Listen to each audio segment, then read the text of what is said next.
Yo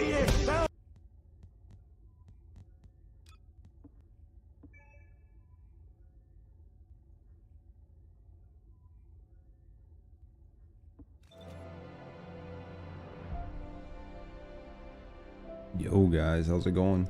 What up RTS? How you doing Connor? What up God?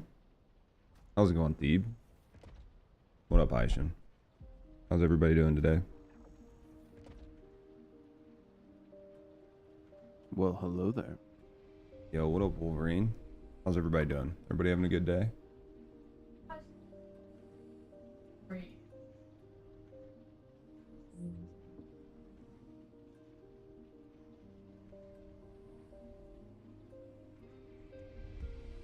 Great day so far. That's what I love to hear, man.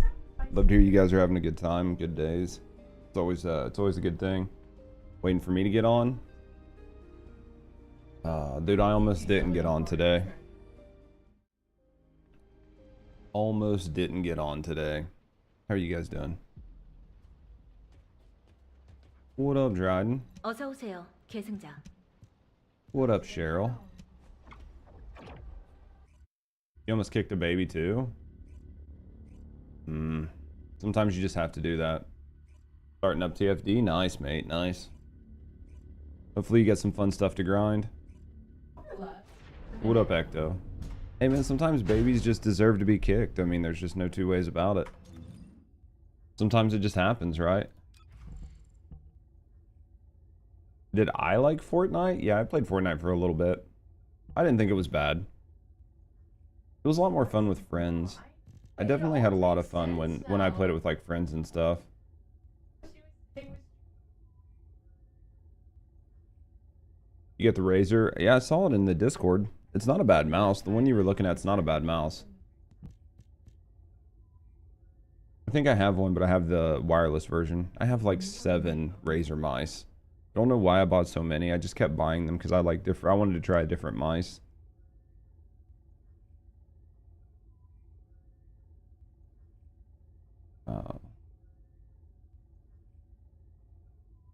You should add Fate Trigger to your Steam playlist request. If you haven't, then maybe I'll look at it. Hardest part is just trying to deal with what's coming up, right?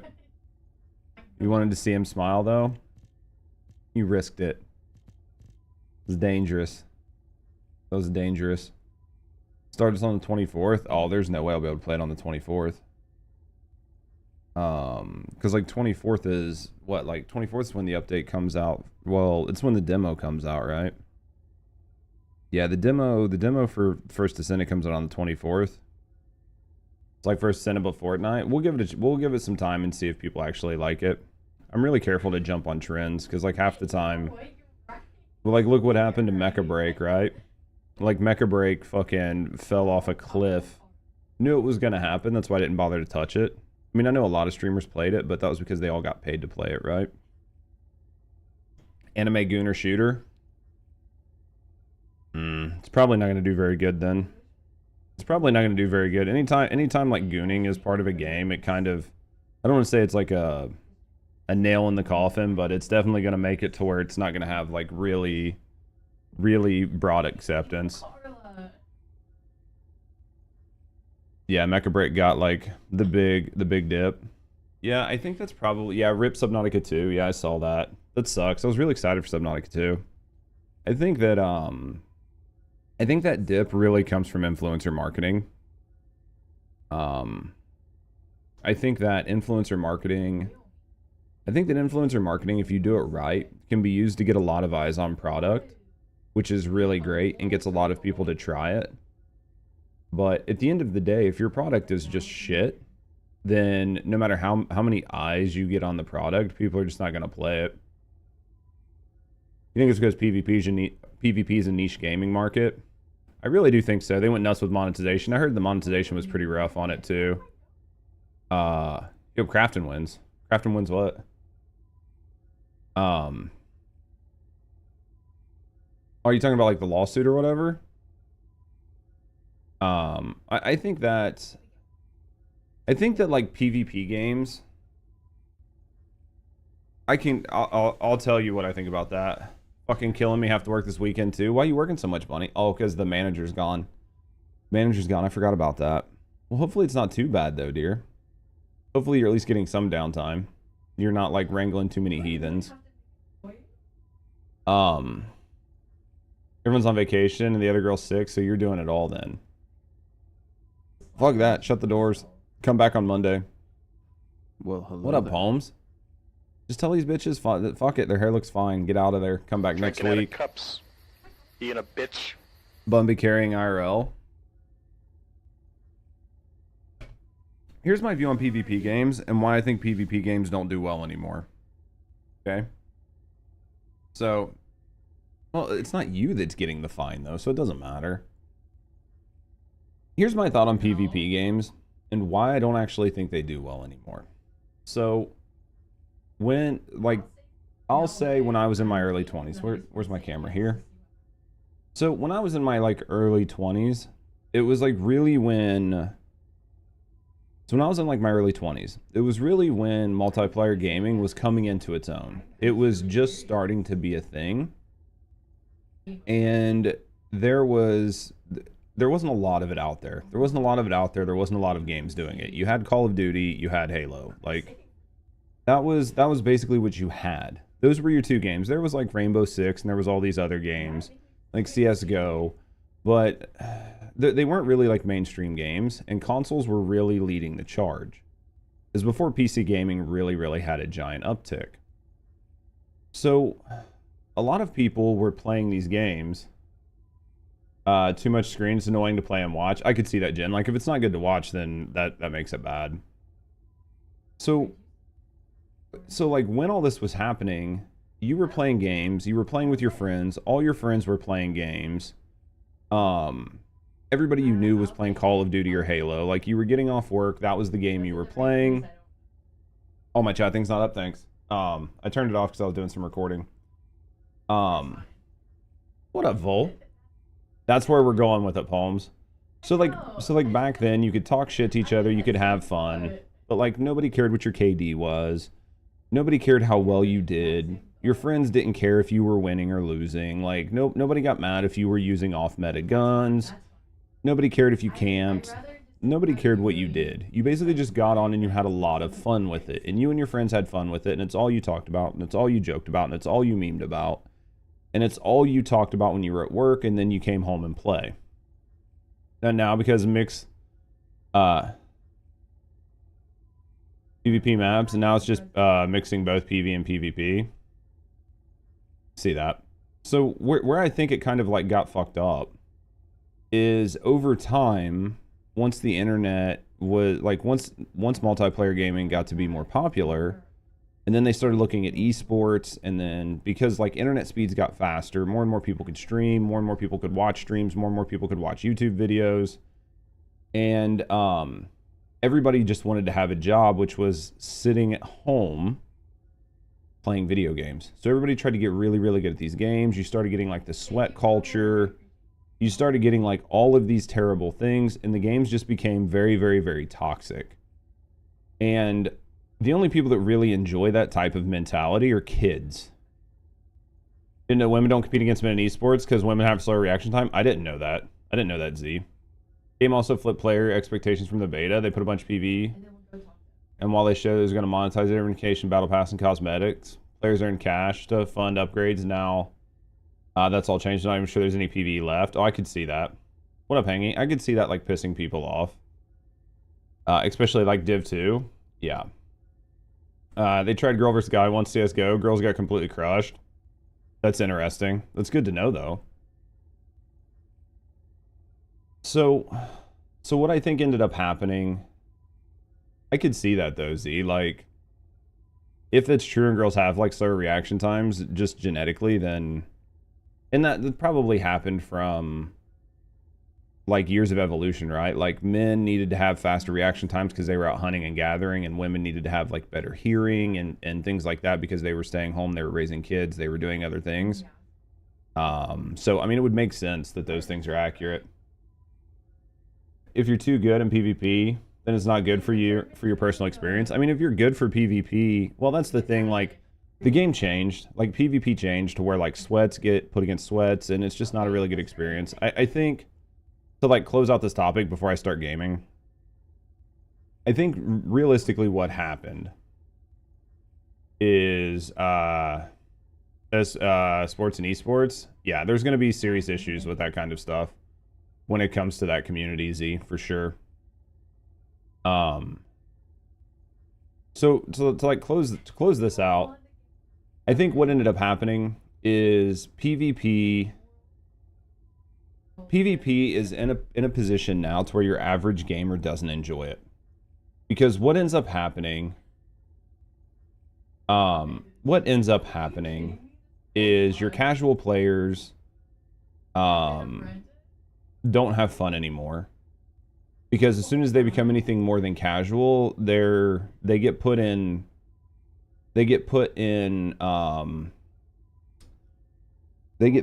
skill-based matchmaking that requires them to constantly be on guard, right? So like once you start getting anything more than just the most casual, you're getting put against people who are similar skill levels to you, and then you can't just go in and meme and have fun. So that happens. Your sweats are always paired up with sweats. And no matter what you end up doing, you ruin the experience for everybody. And so then the only people that want to play are the absolute most casual or the absolute most diehard, and those are the most extremes of each group. So unless it is like some like game like Call of Duty or Fortnite, which even those have seen declining player bases and less engagement, most people just don't care. Like your dude that comes home from work after working like a 10-hour day or 12-hour day, or the chick that comes home after working like a 10 or 12-hour day, she doesn't want to sit down, or he doesn't want to sit down and have to fucking try hard and sweat his nuts off. They want to sit down with a beer or whatever. They want to like play with their friends. They want to get on. They want to meme around. They want to be in headsets. They want to laugh and joke. They want to make fun of people. They want to shoot a couple rounds, and then they want to get off and be done for the day. And you just can't do that. Gonna get a beer for lunch? I think beer for lunch sounds good. I think it was just easier for multiplayer games. It was a little bit easier during the pandemic for multiplayer games too, just because more people were home and more people were tuned in. But that's my view on multiplayer games. Is I just think that it has just become a situation where your average gamer just can't engage because they just don't find it fun or engaging, and they'd much rather come home and just boot up a game where they can play for a half hour, either do something mind-numbing with friends, which is like PvE, or just boot up a single-player game and just meme around, like Elden Ring or something. So that's what I think sort of happened with multiplayer games. I think they're just in a bad spot. Give Candy Crush to casual gamers. You need casual gamers in every game, though. If you only have the extremes, then you don't have a game. I'm just speaking on what I think killed PvP games. Because, like, I can tell you this for sure. More people wanted to have a social experience because they were locked at home. I can get that. In Valorant, you don't give a shit. You don't get shit for being good at the game. No, but, like, that's a tactical shooter, which kind of brings in a different audience. You're bringing in, like, a CSGO audience versus, like, a Call of Duty audience. But even still, there's, like, a conversation to be made. I think one of the big things that, like, ruined games also saved games, and that's what makes it so divisive, which is skill-based matchmaking. I think skill-based matchmaking really, like, insulates your casuals, your, like, most casual players from just having a bad day. Because your most casual players never have a good day. But they're getting on having fun, and their definition of a good day is just getting on, getting a couple kills, and having fun. But, like, when I used to play PvP games, like, I don't know, 15 years ago or whatever, 20 years ago, there would be some matches where you would go in and you would go on an absolute tear. And there would be other matches where you go and get absolutely wrecked because there was no skill-based matchmaking. There was nothing to insulate you. It was just random people. Some days you could have a good match, like some matches you could have a good match, some matches you could have a bad match, and it was just a lot of fun that way. And I think they kind of got rid of that by implementing skill-based matchmaking, and I think that it's both good and bad. Back when you played Fortnite, it used to have competitions online. Yeah, there used to be like the Fortnite Cups and stuff where you could do that kind of shit. They kind of got rid of that, right? Well, it's not as big as it used to be. It's not as big, near as big as it used to be. Insight concentration, emergency measures.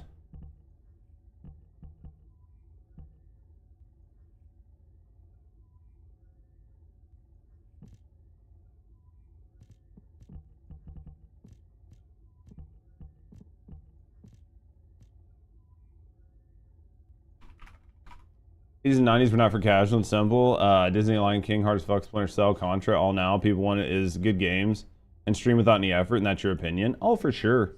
There's definitely a bunch of different ways to do things. I think that you can definitely look at it through a bunch of different lenses. In my view, multiplayer games, I don't think it has an issue of being like, I don't necessarily think, for me, multiplayer games, I don't think it's necessarily an issue of like people being too soft. I think it's people just not having fun. And I think that's what it boils down to. I just think the fun has been sucked out of it. How you doing, Saucy? I just think the fun has been sucked out of it for your average gamer.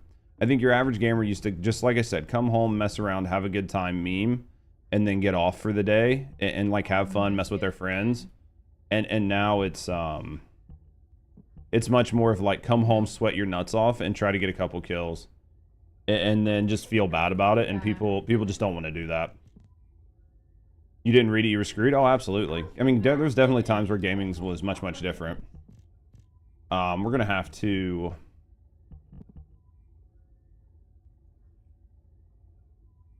We're gonna have to recat her. We're gonna at least have to put a V on it because I'm missing that mod. We're definitely missing a mod. You think you'd rather play Pokemon now than Call of Duty?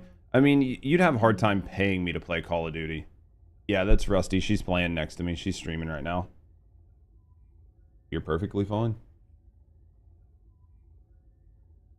I gotta figure out what I want to do with this build chat. Oh, you just have to go to her. You'd have to go to her channel. I don't have a command that takes you to her channel, unfortunately. I probably should though. I probably should. Yeah, she's playing here. I'll send you over. I'll give you her link. This is Mulan over here. Snow White. About to do some Mondo boss fights. Here we go. There you go. In my experience, too many games went from being PvP as competitive to victims. What do you mean, Wardu?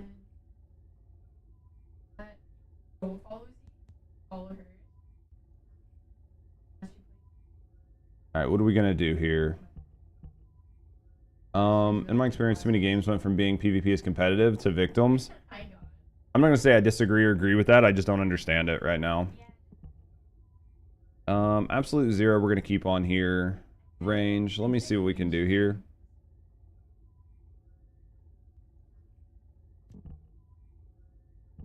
What's the damage numbers on this? Really high skill power, really high skill power, mid skill power, pretty high skill power. Don't really think there's much I can do with cooldown on this. I mean, I could probably focus on chill and focus on, these are both cooldown, this is cooldown, that's cooldown. I think we'll run like 2. Also, hacking's become a norm thing to do. That is true. That is true. Just smashing new players. I mean, I could see that. That's why I think that like skill-based matchmaking, I don't know. There's definitely a conversation to be had there. I think that most PvP games insulate new players from getting absolutely wrecked. But in doing so, new players don't really know what anybody is like or what it's like to play against hard people. So they go from like being in the baby bracket to like being outside of the baby bracket, and then they like have fun when they're in the baby bracket, and then as soon as they step out of the baby bracket, they get wrecked. And they don't have fun. I think that's what happens when monetization enters the game. It could be, and for a game like the mech game, that could be exactly what's happening. She's cute. She is a cutie.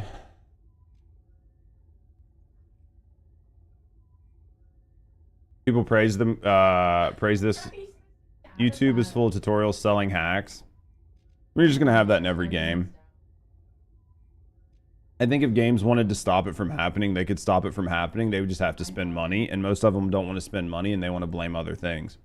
If you run everything on servers, and all interactions go through a master server, then no matter what hacks you put in on your client side, if your client side does not justify, like if your client side, whatever it's sending, does not match what the server says it's allowed to send, it will not work. But most PvP games don't do that. So then the only thing you can do in those types of games is soft hack, which is like odd things on your side that you can do, like from your side that has no bearing on the game, which would be like doing stuff with your inputs and stuff like that only really show up on your screen. I mean, you could get like boxes around and maybe some aimbotting, like maybe, but you could put things in a server that prevent all that from happening. I feel like people blame creators for game being bad because they get paid to hype the game up and it ends up being bad. I think that's why you should be very careful when you listen to creators. Only listen to creators you trust and pay attention to if a creator says they're getting paid to do something or not. That's my view. I think that you definitely need to pay attention to what creators are saying.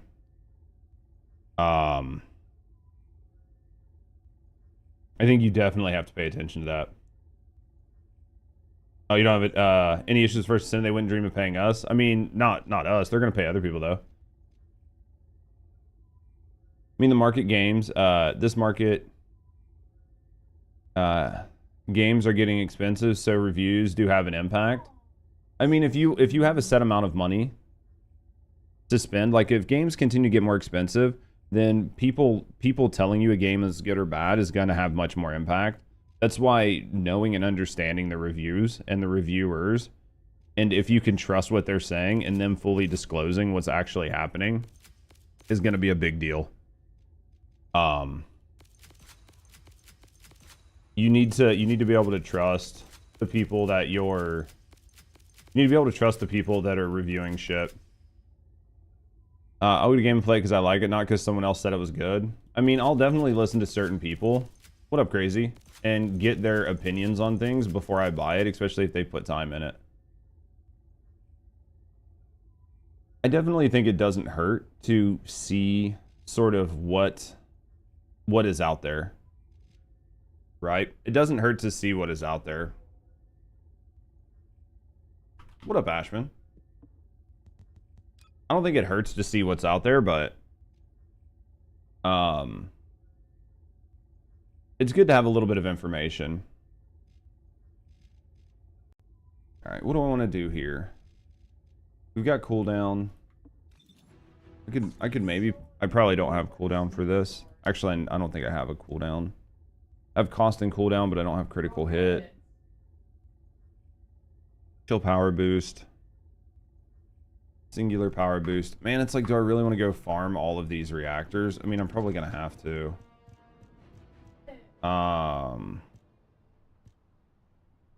Critical hit, singular, chill, singular, cooldown, and singular. Yeah, I don't have anything that I want. Imagine if we had those socket connection points from the start. Oh, I'm sure they were probably here to begin with. You always watch my guides so you know what not to do. As long as my guides are helping you some, man. As long as something about what I do is helping you, even if it's telling you what not to do, then I'm doing something right. What up, Nox? How you doing, mate?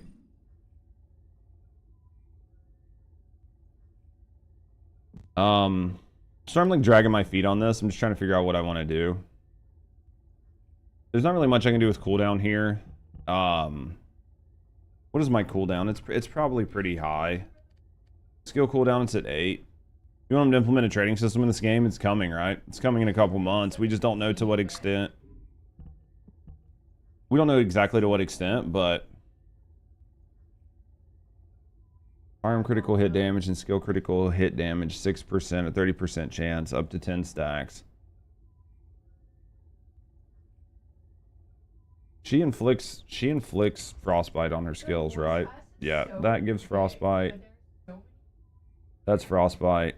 That's frostbite. That's frostbite. Okay. My question is, what do you want to trade? That's the biggest question. Is like, what is good to trade? What up, Stargazer? This is all frostbite. This is fine. This is going to give us damage, which is typically what we had on this build. I don't think I'm going to change too much on this. I don't know, review bombing and yapping is just something to do today. Also, what's up? What's up, hero? I mean, it's true, though. I think some people just like to hear themselves talk. You like the skin? Colossus are immune to frostbite. So Polar Knight's useless on Colossus. Are Colossus immune to frostbite?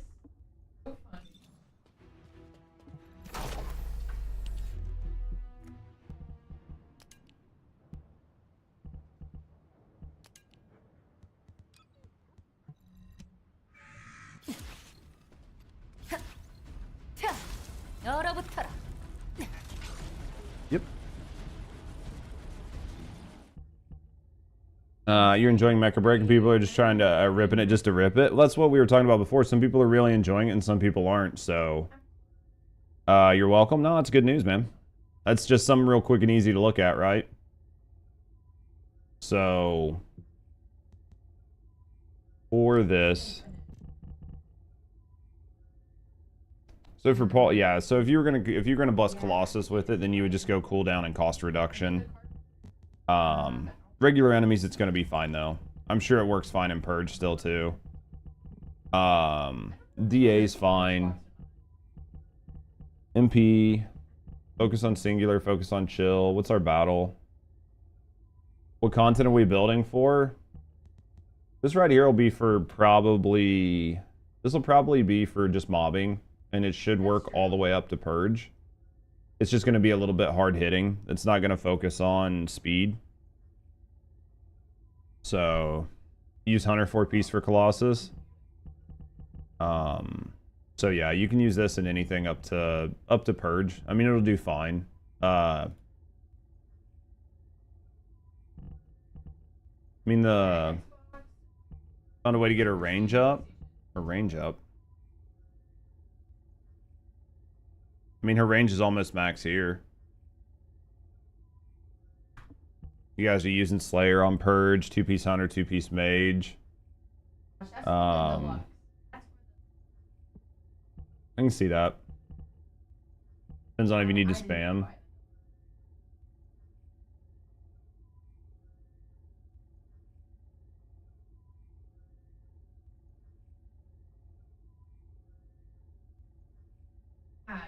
I just don't understand it nowadays. Mentality, you either love it or you hate it. Because there's only two sides. My side and the wrong side.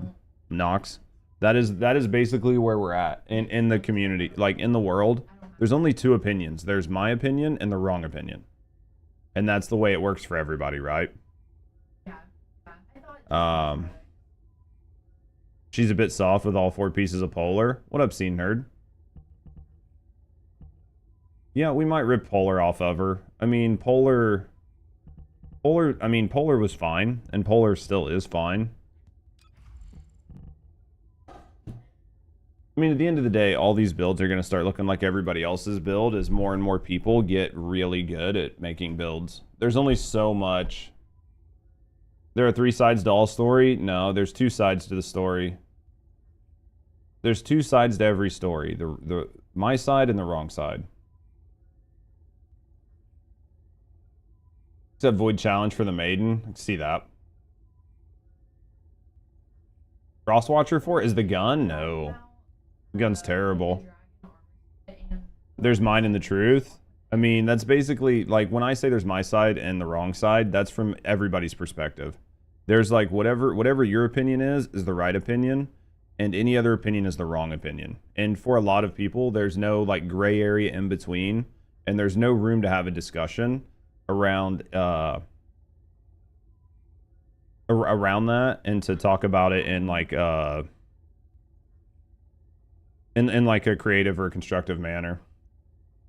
There's mine and the truth. Oh yeah, I know what you're saying, Ashman. I'm just meaning in general. Focus on singular chill. Yep. Sorry, boys. I'm just having a really slow goes day today. Polar's busted with Kingsguard. Is it? People can be pretty rough out there, though. That's at least the way I've seen it. When I talk to people, there's typically just black and white. Plague's good for her? Plague?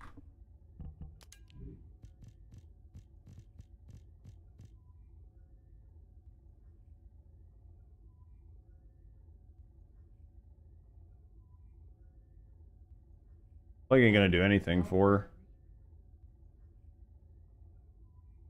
her. Hyperfocus gamer, yeah. 2x Plague.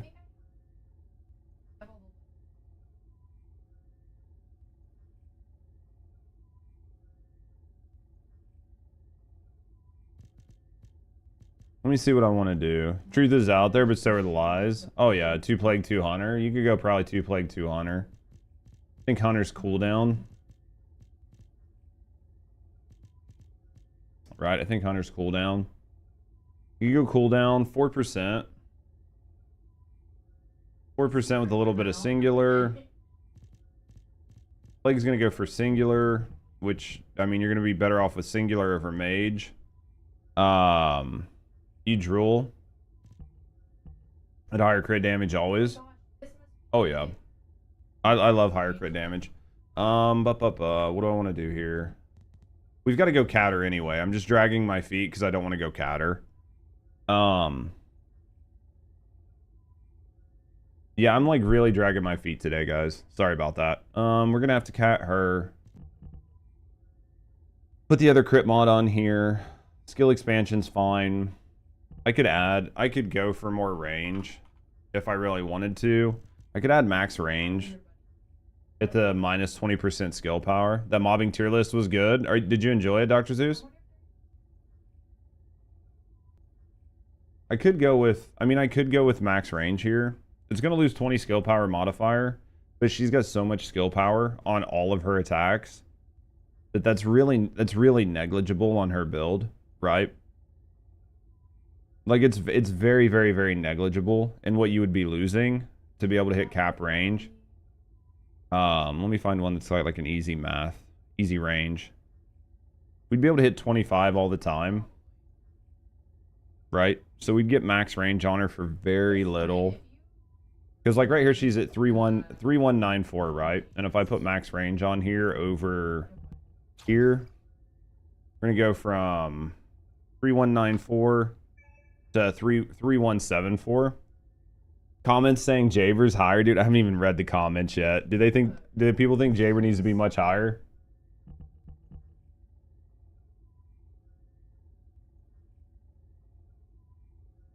I didn't give us that much more range, but it gave us some range, right? We can go with range there. We still got the cooldown. Still got skill insight. Interested in a purge tier list? Oh, we'll definitely do a purge tier list maybe next week. A lot of mistakes depending on the Senate and the content you're hitting. If we add more cooldown on this, if we add cooldown, should we add cooldown and cost reduction? Because we have no cost reduction on her tree. We could add cooldown and cost reduction for the little bit of damage loss we're going to get here. Enjoyed the list. Was actually surprised to put Serena lower than double S for once. Yeah, I mean, I think that it kind of makes sense because Serena in general mobbing isn't to me a double S descendant. I think there are people that out-mob her all day. It all comes down to personal preference. Oh yeah, it definitely is. There's definitely some hot takes. Cost reduction is here, and then cooldown is Hunter. So, cooldown is Hunter. So let's try to find two that are going to give me, are any of these HP? This is an entire shield set. I don't really like that, but we'll make it work. Also, we might have to run for cores. I don't know, I can probably make some. Watch out, Serena Mafia is going to be mad. That's okay. My favorite thing to do in this game is to piss people off. I find that is very easy for me to do. Ooh, the processor at least had something on it. Oh, these have something, so that's a positive. Oh, this one's defense. This one's max HP for Hunter. I was looking at something else. So let's put this on. This is going to be defense. This is going to be HP. Too many. We were literally just talking about this. Smokes. There's just a lot of people that can't deal with differing opinions. It's just in general. I think that's just the world we live in. I think that's just the world we live in anymore. I think you'd honestly be better off with cooldown on this over singular power boost. Even though I don't have it. I don't have it, but I think your cooldown, if you had cooldown on there, it's going to make these even faster. It's going to put it at 3.2. I mean, you're going to be pretty close to cap, which is going to make this feel much, much, much better. You go Plague.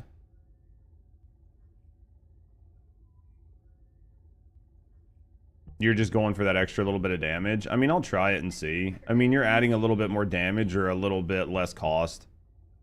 I mean, I'm not saying that the damage isn't worth it, right? I'm not saying the damage isn't worth it because you're adding, but you're adding like 5%. I mean, you're adding 5% to your singular bucket, which is always good, right? You're gonna add 5% to this bucket, versus like a 6% cost reduction. I have 316 MP right now, so 316 MP. It didn't really reduce the cost on these. This one, it reduced the cost by 4. This one, it reduced the cost by 3. It's not like a huge cost reduction. There's probably somebody that can do the math to tell me if it's going to matter, but... at 27... Like at 27, right? CA calculator. 360... What is it? It's 27 or... 27 or 30. 27 or 30, right? So I have 316. 316 divided by 27. That's 11. 316 divided by 30. You get to cast one more. You get to cast one more. It's probably not worth it. It's probably worth just putting the extra damage on there. Depends on the reactor. What's up, Z? Do you need that high of a skill crit hit rate?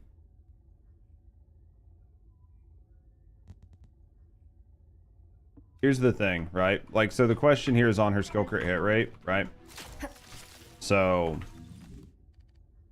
right, I'm sure the skill crit hit rate is like the question. We're at 98% right now. With everything on that we have, without anything on her tree right now. Because her tree's not getting crit hit rate, it's only getting crit hit damage. So we're at 98% crit hit rate, which is under 100. With the modules we have on. I'm getting ready to put another crit hit module on here. It's less for the rate and more for the damage. Right? So we're gonna be adding front lines. And we're gonna be adding it for the damage. The 64 crit hit damage. So that'll put us easily over 100% crit hit rate. I mean, we can't really drop anything that's going to give us crit hit rate because it's going to drop it too far. But yeah, we're going to put front lines on there here in a second. The cost reduction on this is probably not going to make it worth it. Just because you're only going to get one additional 3. Which isn't that big of a deal. Losing 20% skill mod.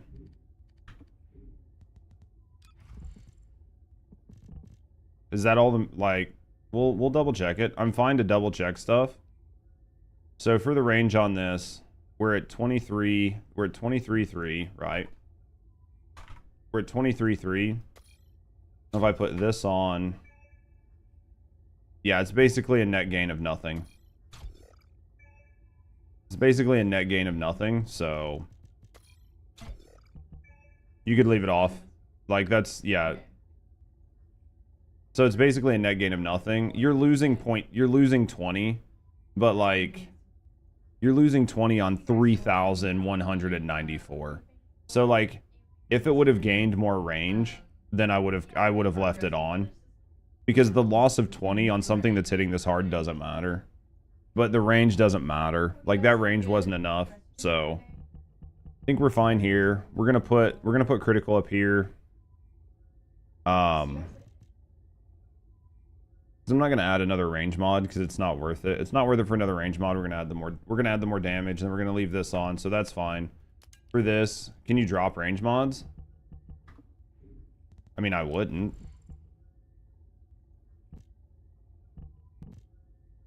What up, Anthony? I mean, I probably wouldn't. Yeah, no. I mean, I wouldn't.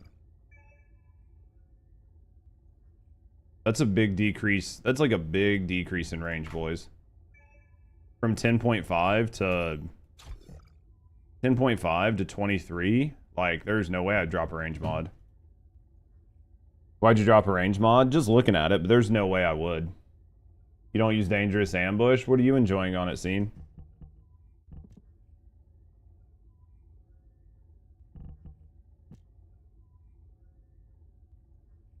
I mean, you freeze enemies, so it's like a 40%. It's an increase, right?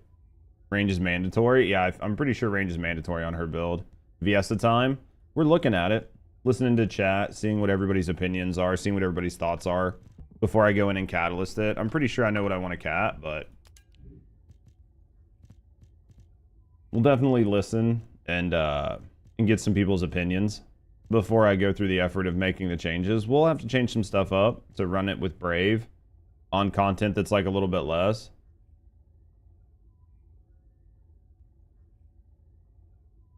Oh yeah, you're definitely gonna have to have a range on this. I mean, there's just no two ways about it.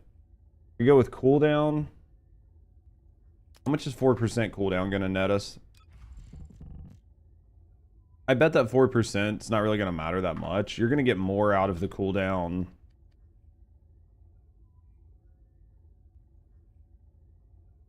%'s max. So we're actually going to be really close to cooldown by putting cooldown on this. We're going to be really close to cooldown cap.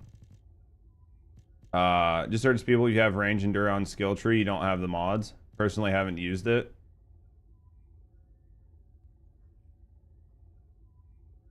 What is up, Markov? What is that shit, buddy? How you doing today, buddy?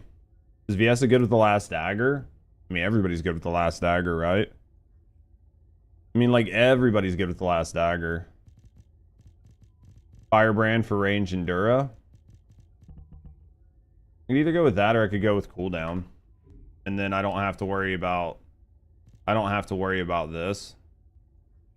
Because, like, you're ever capped on this, but you don't get it all the time, right? And her cooldown right now is 0.83. We put another 4 on here. We're going to be almost max, right? We're going to be almost max on this cooldown. That's going to take this probably down to like 2.6. Let's look. Let's see what we get from cooldown. Just really quick. I'm not saying we're leaving it on, but let's just look at it.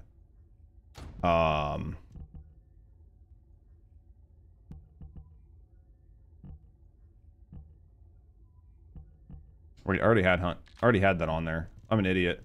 She's already got cooldown on there. Guys, sorry. My brain no work good today. We've already got cooldown on. We can't do anything. Your cooldown's 0.9. Yeah. You think 4-piece hunter's the best? Just for the extra MP.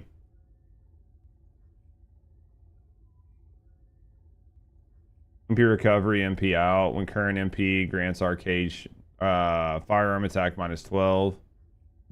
Use 4-piece hunter. What do you have to today, Markov? Other two, Firebrand or Mage. Yeah, we looked at Plague for singular, which isn't terrible. You could go with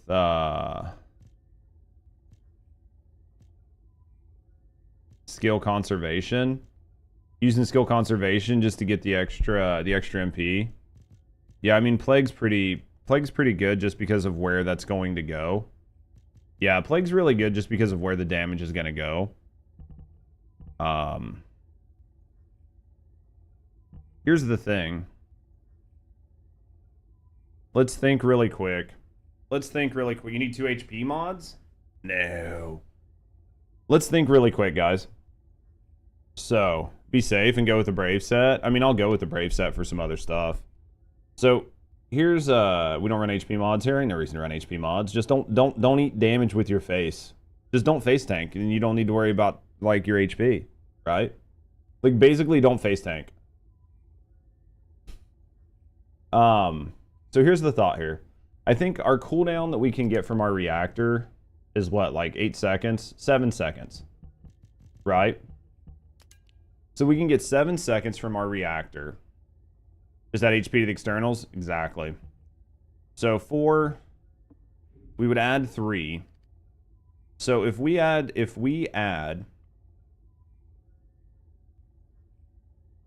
processor feed, is that where you think it is?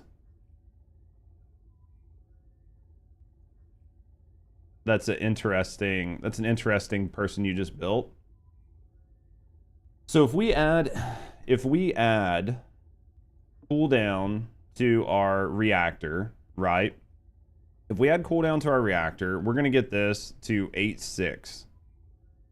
And we're going to be losing 8 damage off of our singular damage. And if we do that, we can put singular damage down here, which is 5. I think that cooldown's not... I don't think that cooldown's going to matter. Reactor's buck. Cooldown on reactors max. Well, if you leave this set on, it will be. If you take this... If you were to take this off, it wouldn't happen.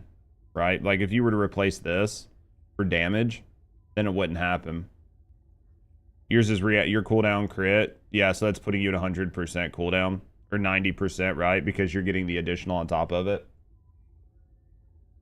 Singular cooldown and max with 2-piece hunter. Yeah, you're gonna get max, right? You're gonna get max over having 86. That's what I'm talking about. I'm just looking at if I didn't want to run 90% and I wanted to run like 83 or 86%, is it gonna benefit me? Because, you know, you're gonna lose this 8 singular skill power boost here, so you're just gonna add it someplace else. 3-second without.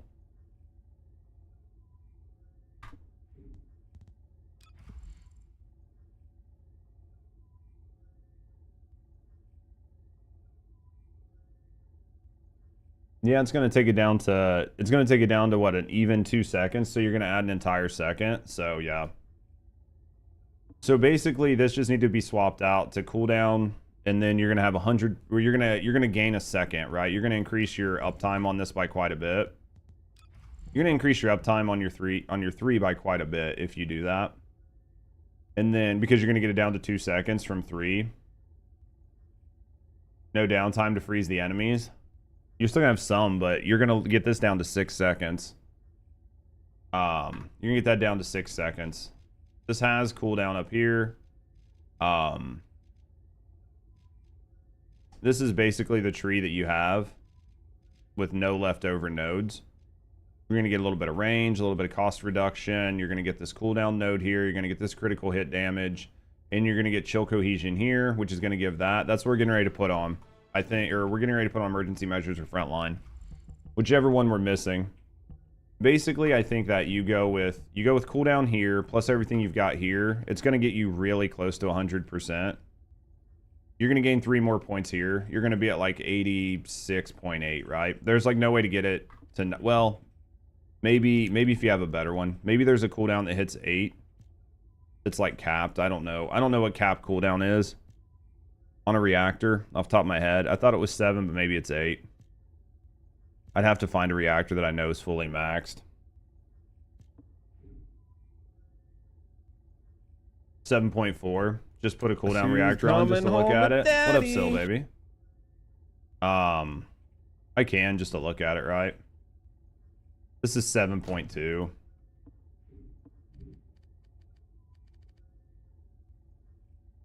How's that happening?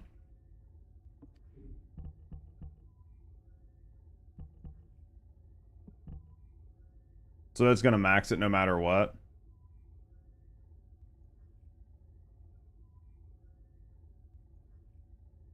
It's just the reactor.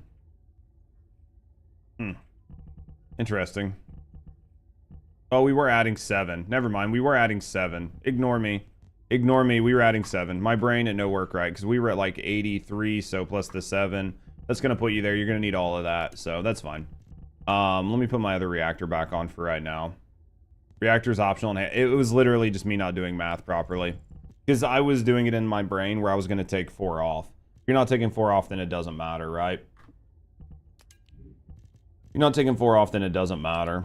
So yeah, you're gonna go with cooldown and crit hit damage is the one I want back on there, which we don't have that. So yeah, 4 into 6. Yeah, so we're fine here. I mean, it'll be 90%, right? So cooldown on snap would have went to what, 2 seconds or whatever it would have said. 20% it would have went down to 2 seconds because you had 90% reduction. Want to farm for it? Not right now. So that's gonna work there because I can just tell people what to put on it. Like I don't actually have to have it on there. It doesn't matter. So does this MP recovery, is it really that good? Is the MP recovery on this really that good?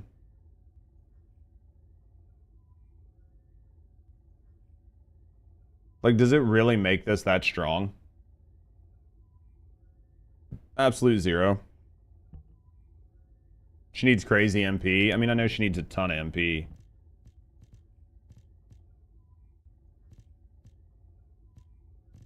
I mean, if it's really that good.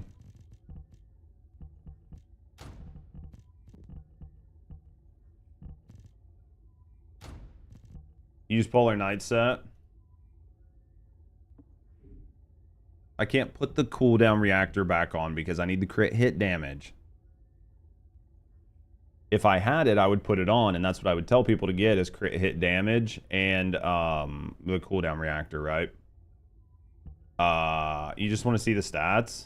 I mean, just know that these are going to be, this will be 6 seconds. This will be 2 seconds, right? I mean, cooldown. I mean, it should be because you're getting a 90% reduction. Should be getting a 90% reduction, so this should be 6 seconds. This should be 2 seconds. This should be 2.5, and this should be 0.7. It'll give you like the most. Oh, I mean, it's pretty big. Like losing it's going to be a pretty big change because you go back to where we almost were. Using all cooldown, all crit and range, and veterans tactics. Yeah, veterans tactics I would use if it wasn't broken. Veterans tactics is just broken. If it wasn't for VT, I would use it. Like if it wasn't for the fact VT is broken, 4k HP. Because these don't have anything on them.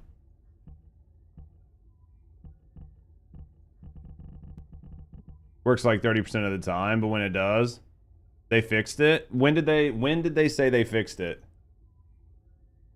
When did they say they fixed it? And what set of patch notes did they say they fixed it? I've not seen where it's been fixed, and we've tested it numerous times, and I don't feel like putting it back on Freyna just to prove that it's not still broken. You don't get any ammo for your guns? Is that a bug or something? What guns are you running? I mean, you should. You should be able to get ammo. So if not, it's probably something weird. Could be a bug. And it wasn't working properly. It's not fixed, yeah. I've not seen it being called for as fixed. I've not seen them say anything about it that it's actually fixed. If they fix it, I'd be more interested in it.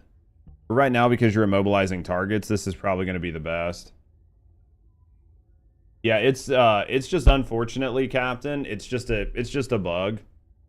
With Smithereens, it works fine in solo, but in pubs and other intercepts, then it's probably just a bug. Unfortunately, it's probably just a bug. There's probably nothing you can do about it. But yeah, I mean, most of the community has tried veterans tactics and used it. I have tested it numerous times. Like, if you guys want me to test it again, I'll test it again. But every time I've tested it, it's not working properly. Like, I've tested veterans tactics numerous times. If you guys have like a direct link to some type of post where it shows that it has 100% been stated by Nexon that it's fixed, then it doesn't work the way people want. I think that's the truth, Abe, and because of that, I won't use it unless they change it to work the other way.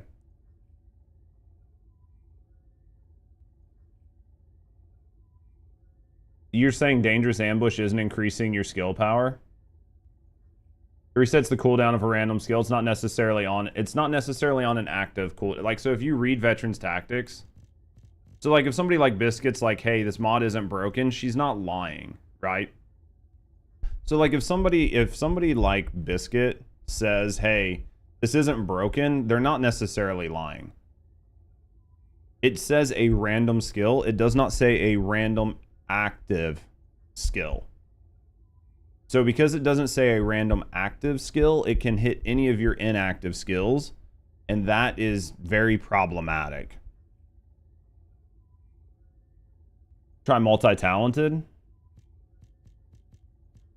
There's also a 5-second cooldown on activations. Yeah, so because it can hit a random skill, it could seriously hit the skill you don't want it to hit like 5 times. I just think it triggers a random skill, and random skill doesn't necessarily mean active, right? You'd add HP and remove DA for VEP. I mean, you could. It can work in VEP or anything. It can work anywhere. I mean, if you're soloing with it, you're going to need more survivability, but if you're playing in pubs, it doesn't really matter if you have survivability. I have some cores, but I don't have a lot to use right now. Everything's singular with this, so all attribute power modifier 30 seconds, which is chill. 30% increase.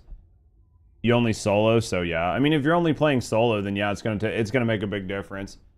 Any new mechanics and stuff seems different. I mean, there's a little bit, pro. Where did you leave off? That's gonna be the question. Pretty sure you need 2 HP mods. All right, let me do something here, chat. I'm gonna play this build just the way it is. I'm gonna play this build just the way it is. Really quick. I'm not gonna make any changes to this build. Okay? Other than what we just made on the components, right?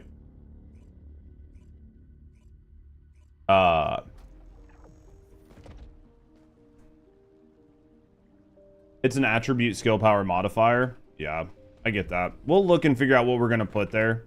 But I'm gonna mess with this really quick. So just got Haley and Dip, so season 1. Biggest thing I would say right now, Joey, is you need to probably, what master rank are you?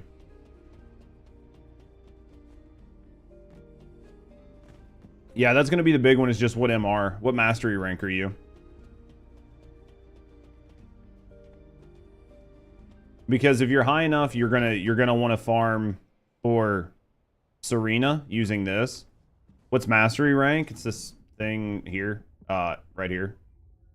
You get this just from leveling up, like leveling up weapons. Oh, 22. Go to this terminal and pick one of these. Doesn't really matter which one. I would say probably farm this one. You're going to farm for Serena, and you're going to farm for ATAMs. Get this Descendant. After you get this Descendant, you're going to start farming Purge. And you got to do some like main story quests to get to it. You're going to start farming Purge, which is this here. You're going to want to farm this level here. It's going to drop these cores, and then you can put these cores on weapons. You're going to want to take Serena. You're going to max her out. You're going to want to use a pretty good build guide on her. And then other than that, you're going to take her weapons and put cores on them. If you're unsure like which weapons, what cores, you can check out, I have a Serena video over on my channel to give you a good idea what you're doing with Serena. The latest one is for her for running that last activity I just showed you. And basically you just want to build Serena up. She's sort of like the big meta Descendant right now. And then you're going to spend your time farming Void Erosion Purge and Sigma Sector. You mostly Haley, Luna, Kyle. Haley's really slow right now. If you play Haley, you're going to be the last person to arrive anywhere. Kyle is basically the same. Kyle's just really clunky. He's not very good right now. And Luna is okay, but she's also slow. You probably picked the 3 slowest Descendants in the game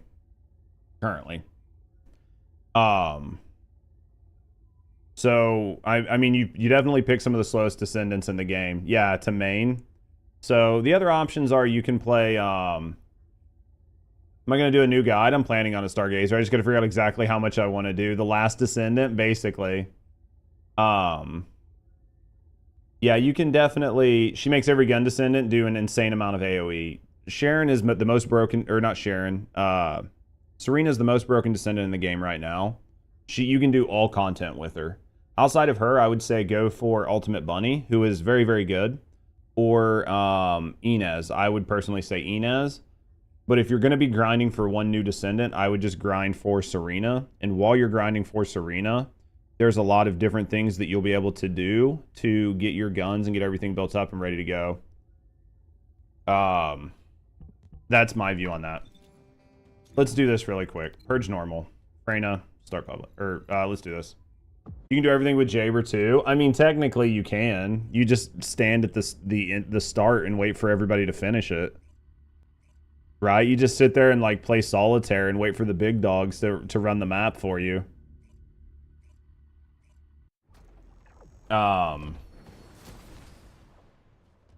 Oh, solo you mean? Okay. Maybe not challenge main, but there's really no point in that.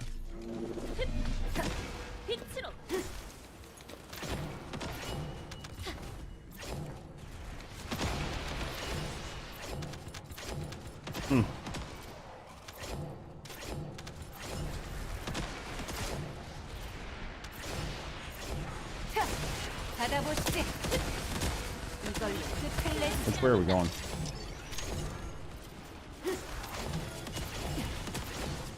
I just gotta get ahead of that Serena.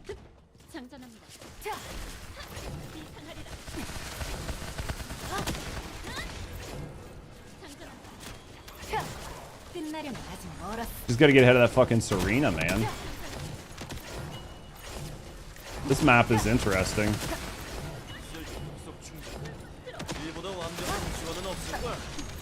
This map is really interesting. I was trying to use a different skill, but man. I mean, I'm not having any problems running through this in a pub lobby without all that HP. I'm not saying that, I mean, if I got shot, it might hurt, but this is just a random pub lobby.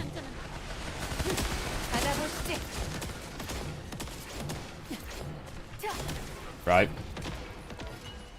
You missed something? What, hand cannon? Oh, I'm just running Peacemaker just so I can move. You don't need it. I know, but sometimes people are like, hey, you need something, and I'm like, I don't believe I do. But sometimes people can be insistent, and I understand. So you know what? Like, I'll put it on. I'll just try running without it and see what happens. Right? You could say, well, Serena's here, and that's not fair, but I don't even have fucking Ice Road on. What the fuck am I even doing? I wasn't even playing it. I'm not even playing her right. Like, what the fuck am I even doing, right?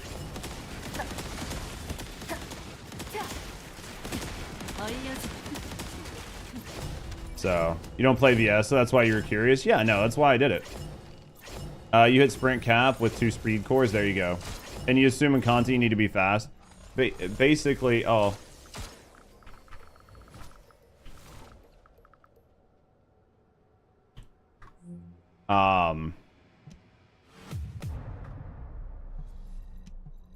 Moved to Albion. You should run the test solo. Why do I need to run the test solo? Thanks for the follow. Why do I need to run the test solo, though? That's the question. It's not required that you run it solo. Right? Just in general. Like, I'm not arguing. I'm just saying that to test the cooldown and the HP, but I don't even have the cooldown on. My whole thing right there, right, is I'm still not at max cooldown, and I didn't have the HP on. My point was to show that even with this scuff-ass build that's not fully done, that I don't need 2 HP mods to play this in pubs. Right? That, like, I'm going to make this build better. That's what we're doing. But my goal here was just to say, like, hey, I don't actually need all of that HP and all of those things to be able to play this. Yeah, you don't use the 2 HP mods. They're not needed. Exactly. And that's what that was. Like, if I had the right cooldown on here, it's going to feel better, but to test max damage output for different builds, yeah. In pubs, you don't need any HP mods? No, because you're going to be carried by... There's so many people in there that the HP is not going to matter, right? Like, the HP will not matter. Hey, guys, thank you guys for the follows, by the way. We do keep anonymous, so if you're just hanging out, you know, chilling and relaxing. No, I appreciate you. If you want to speak up, you want to get to know me in the community, I'm going to know you. Either way, thank you for the follows. The real question right now... What's poppin', y'all? What up, Afro? The real question right now is, does DA really not work? Like, that is actually a really serious question.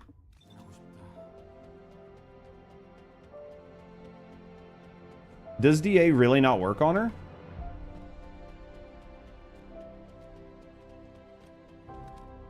Use hyper focus? You use hyper focus if you plan on using a gun. You said you tested and it doesn't work earlier. That's what I'm saying. I saw you guys saying it didn't work, right? Was actually working well in that run you did in VP. It's just going to be random, right? If it hits or not. It's news to you. Ambush, you mean? But it's on a random skill, so it's not always going to be your 4, yeah. So that's why you use hyper focus. Can I can freeze these guys, right? These guys freeze. This isn't going to work. Let's do this. Nexon's following Bungie's example. I mean, it should work. That's interesting that it doesn't, right?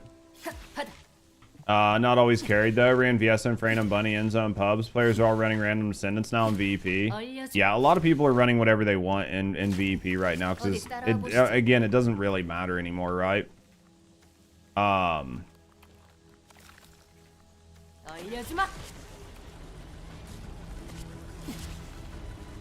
to see, man. The hardest part's going to be seeing how much damage you're doing.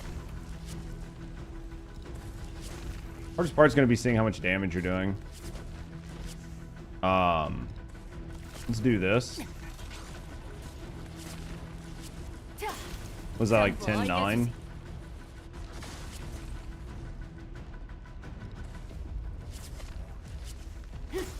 It's 10-9. I mean, yeah. I mean, it's... Well, is he still frozen? No. Well, I mean, that shows he's frozen, so... 12. I need these things to go away. Last week's update made it to where there's 270% attribute scale power across the board in VP9 put. DA works fine.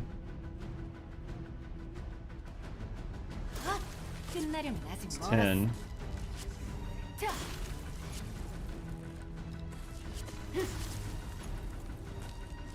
I mean, I would assume it does.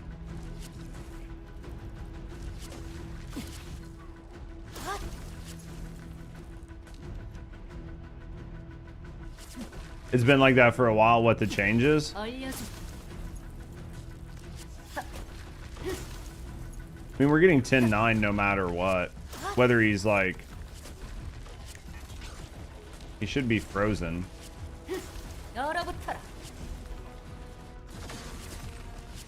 Spawn Defiler and test it. I mean, if it's working, then it's working.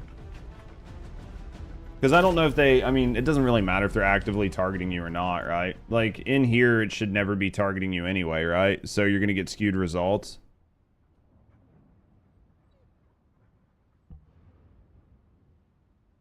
Lab targets.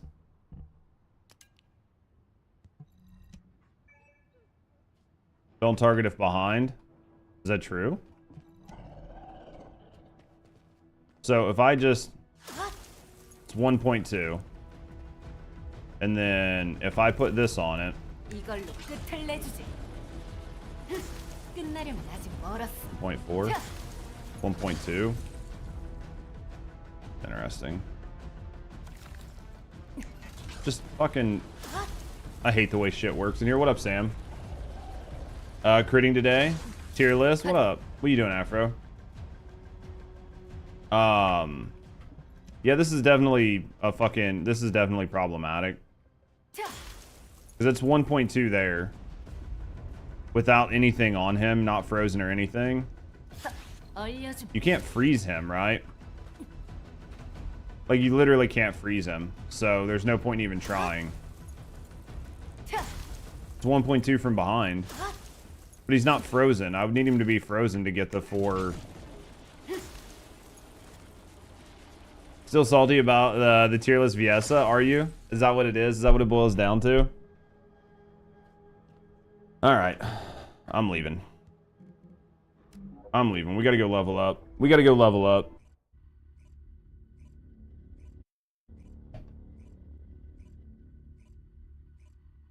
I put out several tier lists. We got a couple more coming.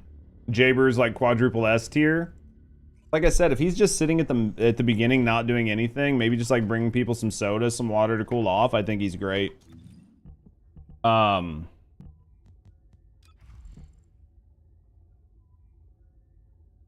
mean, this should be fine. This is skill power. As long as it's working, it's fine. As long as it's working, there's not really anything I could see changing on here. That's why he's top tier. Jaber makes us play better. Is that what it is? Cheap beer bottles for teammates. That's basically what's happening. Let's do... We might as well craft some cores, right? Like, if we have anything that we can craft, we're probably pretty... Craft like 6 mil. Let's craft those. Let's go external component cores. Which one of these is missing? This one's missing this. Let's try to get some HP on this really quick, and then we'll go level this up. Yes, is top tier. She does really well right now. I don't think Vies is in too bad of a spot in the meta. Just spend all your gold. What gold? You act like I have gold. But you're just more into your Valby. I think that Valby kind of has her beat. Right? I think Valby kind of has her beat, but I think she's still really, really solid. I think she's in a good spot, so... But I do think Valby has her beat, for sure. Just because of Valby's dots and the way they stack, it does a lot more when it comes to bosses at the end.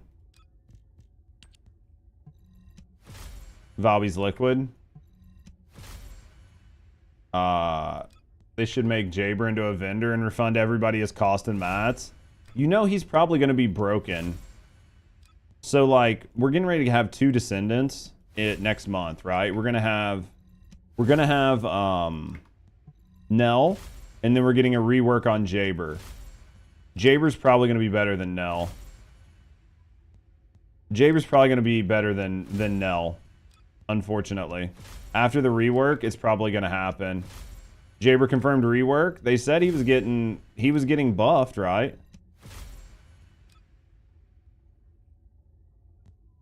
They said he was getting buffed, right? Overtuned, you hope. Almost have to.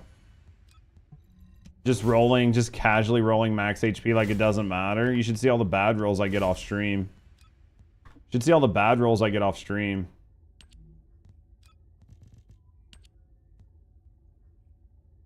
A whole Albion full of them.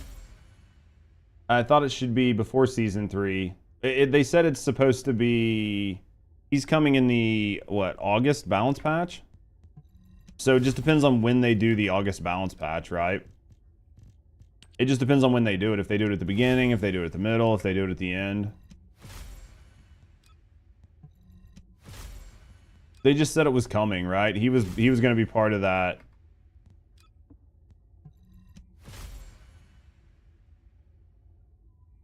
Off stream doesn't exist. I basically don't exist off stream. What broke, Pear Bear? Her dot and then her third. Oh, you're talking just explaining a little bit about how she works with like supply moisture and stuff. Basically, I don't exist off stream. All I do off stream is like work. All I do off stream is work. All right, let's go level her ass up, right? Oh, you're asking about ideal red cards. I prefer supply moisture. The build guide I put out for like 2 days ago had like 3 separate builds, and in that build guide I explained that I prefer supply moisture to any of her other builds. But I put a couple extra builds out there just because sometimes people want additional builds. I might start like paring back or just eliminating some of the extra builds though, just because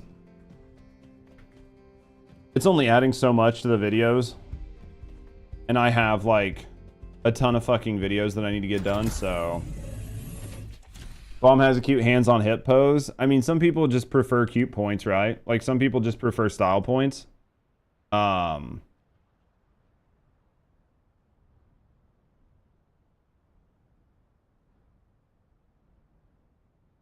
people are using water play. The rectangle? That's interesting. Well, I know some people are using like her 4, which is like a lot different than just using her 1, but yeah.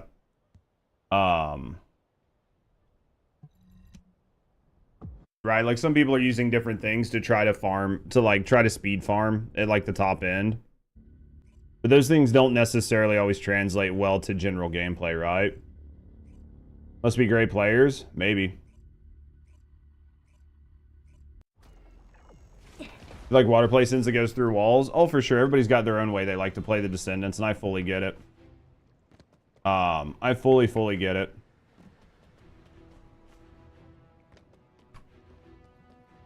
All red cards are like the Descendant mods. Yeah, like the Transcendence. Most of the day building her today. Dan thinks she's your favorite. Now 6 mil damage.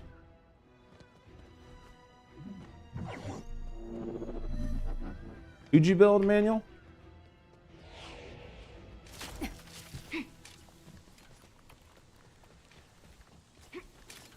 Oh shit. I love when things don't work. I love when things don't work properly. It would be nice if I had the right reactor, but man, I'm just not. I mean, I would be very happy to have the correct reactor. Where is like a good place? I mean, should I go out of the way to farm the reactor for her or not? I mean, I feel like it's sort of 6 of one, half dozen of the other, but if I planned on using her like all the time, the reactor would definitely make a lot of sense, but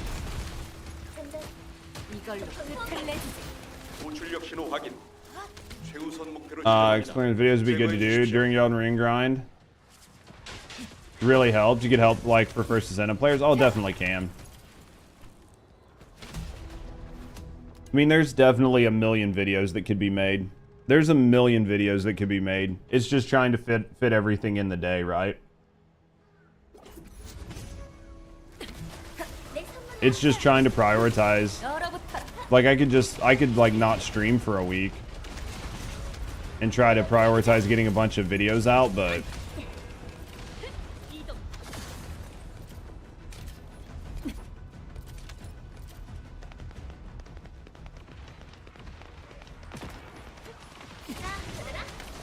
those should you play First Descendant in 2025 videos?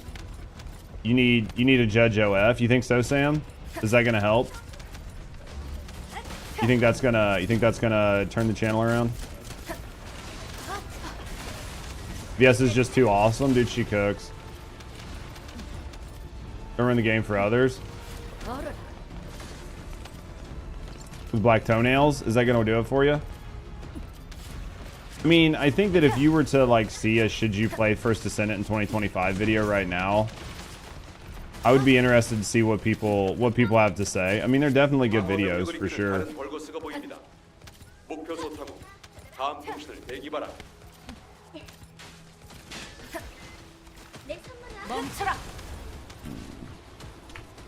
Boys, I'm just not having a great day today.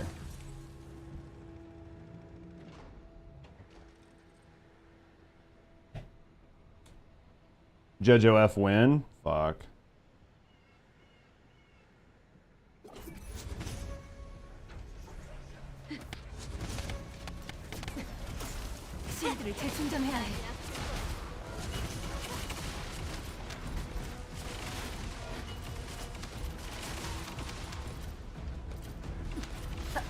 How do you make me have a better day? I don't.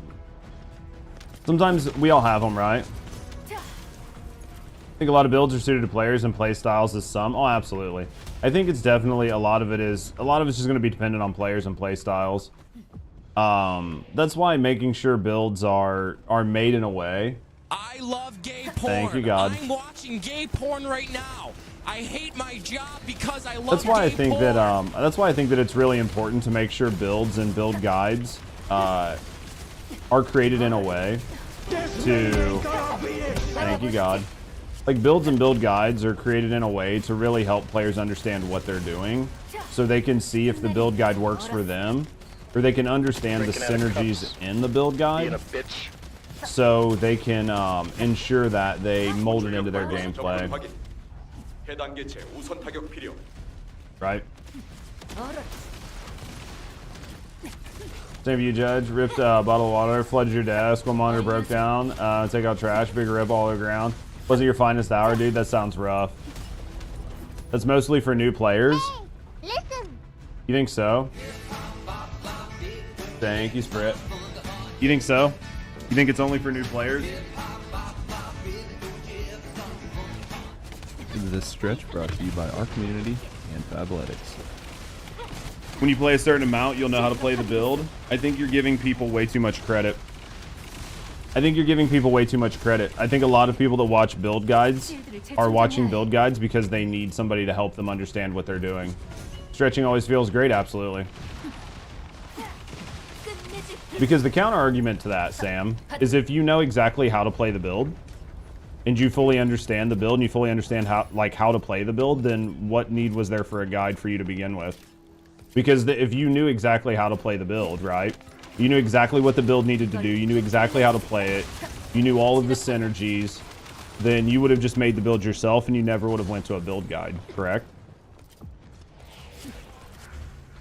Because I can say that, I can for sure say that there were some build guides that came out during some prior metas where I saw people using builds that they had no business using, and they did not understand that those builds were designed specifically for specific team comps and for specific content, and they were playing them out of context with the wrong teams and with the wrong team comps, and were actually throwing.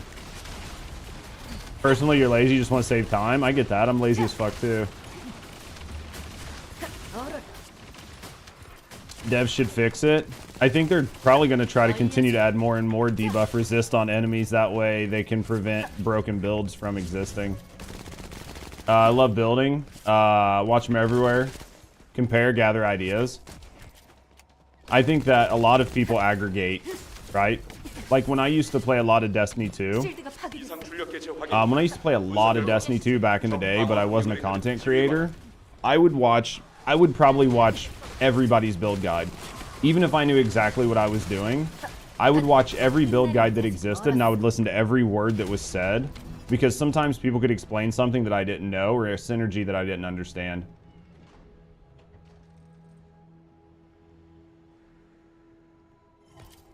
Does who start with 4 mods?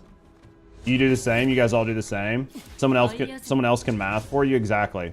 So you would be surprised at the amount of times, like, we talk here on chat and somebody's like, hey, did you know that this happens this way, or this synergy exists, or maybe, hey, if you use this skill before this, or whatever, and they tell me, you know, like numerous different things. I'm like, holy shit, I didn't know that.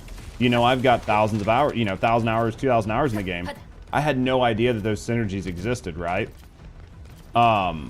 Because that's the point, right? Is to aggregate data and disseminate it to other people.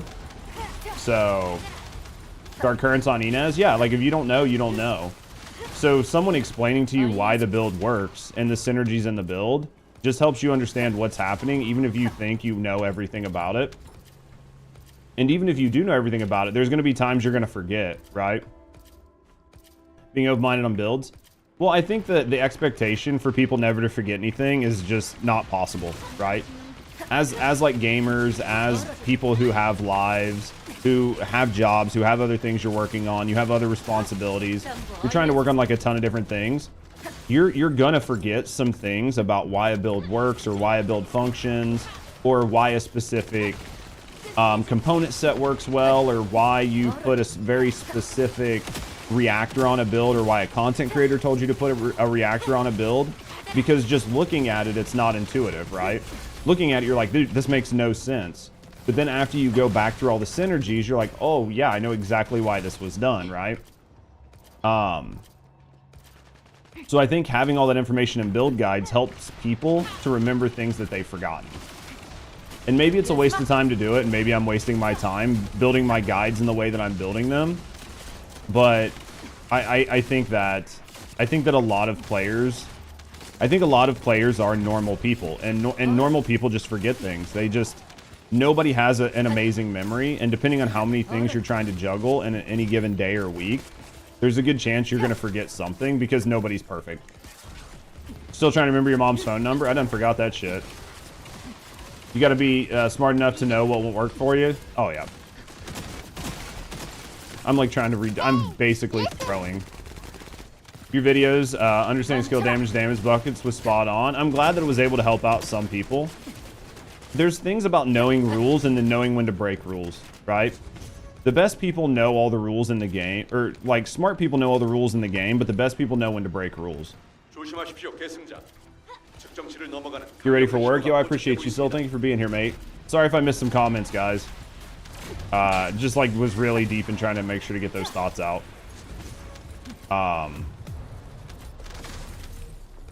Judge, you saw us stand in Albion today a few hours ago. Thought it was cool. Sent your request. Oh, was that you?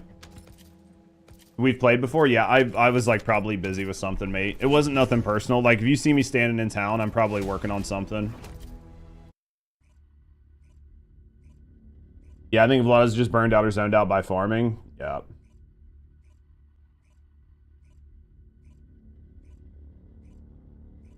You gotta know how to do things right before you can do things the wrong way. Yep. And like I said, I mean, it's no matter what your job is, you're always gonna forget things. You're always gonna forget things. I fucking forget things, right? Like I do things and I forget things. I like to think that I'm getting better at forgetting less things. But there's always going to be something that I'm going to forget, right? There's always going to be something that I forget, something that I don't remember, something that I don't recall as fast as I probably should. Then on the other side, there's going to be things that I do remember, things that I do recall, and things that I do find important that I make sure to take the time with. So we're going to have to run this really quick again. Just saying you're happy about the new presets? Dude, we need more presets. The fact that I have to go through and change things is so irritating. Like, so irritating. 400s are better. 400s are better experience. What 400 is it right now?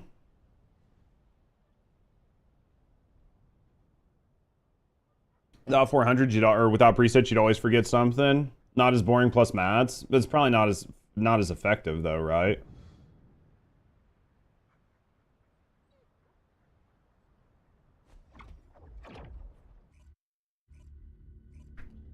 Helps you get more damage. Understand the reactors was like taking the blue pill. Yeah, like once you understand the basics of the game, it's really easy to try to get things better.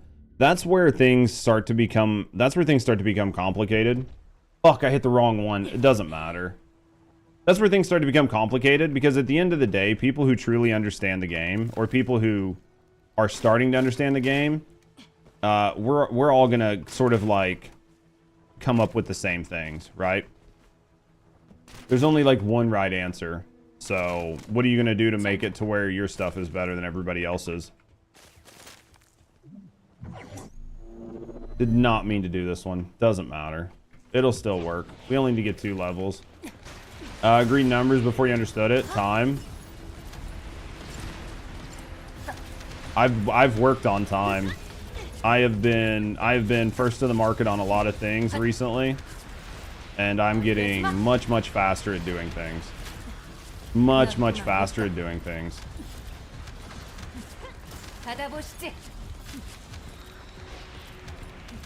Yep.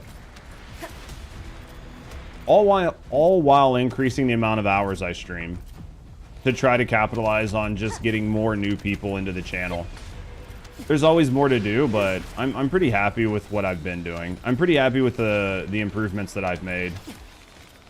I need to start putting preset slots in ETA, or at least event rewards. Didn't they just take one or preset slots? I don't know what they're gonna do with those. They said they're gonna make them character dependent, so maybe we'll get like 3 presets per character after, right? Like maybe we'll get 3 presets per character after the change here in what, like 3 weeks with the new season. All right, we're good. Maybe we'll go see if we can get a reactor really fast. I know we won't be able to, but maybe we can. Maybe we can just put on, we'll see where reactors are dropping. Let's see where reactors are dropping and see what we can do. Let's see where reactors are dropping. I don't think there's anything to really change on this build, guys. I think it's fine the way it is. I think that it works. I think the hunter set's going to be fine. We still ran out of some MP. There's really not much you're going to be able to do about it. So let's maybe... Is there any place that's like doing decent for reactors on her? We want singular and we want chill. Ironworks.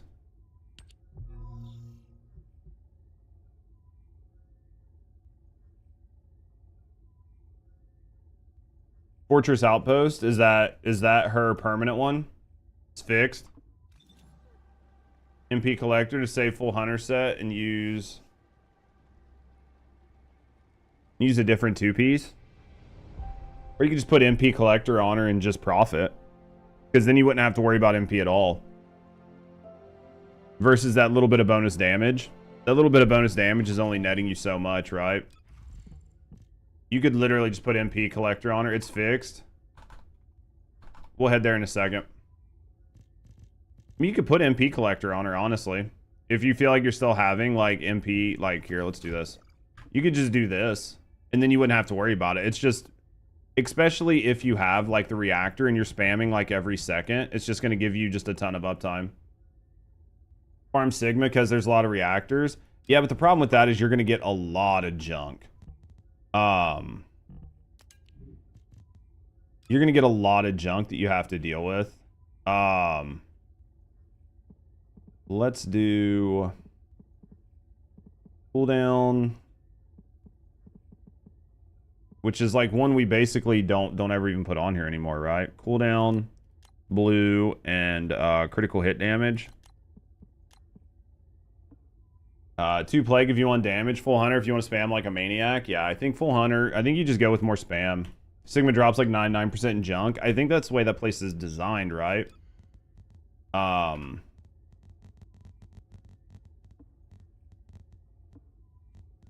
Let's put this here. And then let's do... So you guys are saying Fortress and Valby? Fortress. You guys were saying Fortress, Valby. Fortress. Sigma gives a lot of cores. Gives lots if you need cores. Yeah, I mean, we've ran a ton of Sigma. You said this one? Well, there's only one outpost, right? So it has to be this one.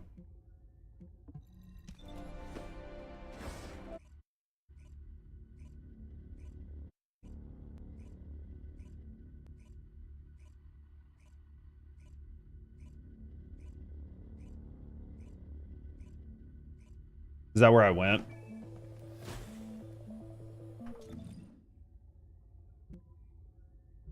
Oh, you guys go to this one? Wait.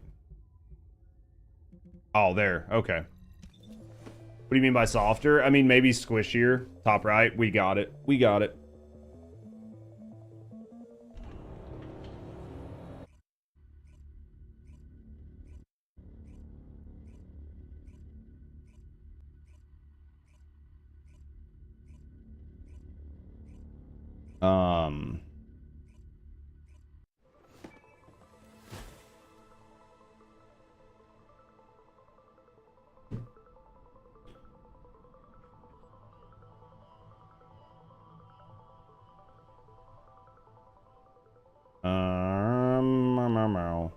All right.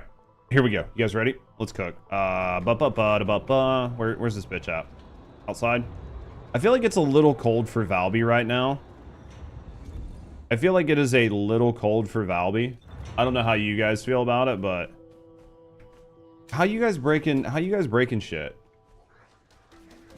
How did you break that? It's literally like 1 second and then you've already broke it.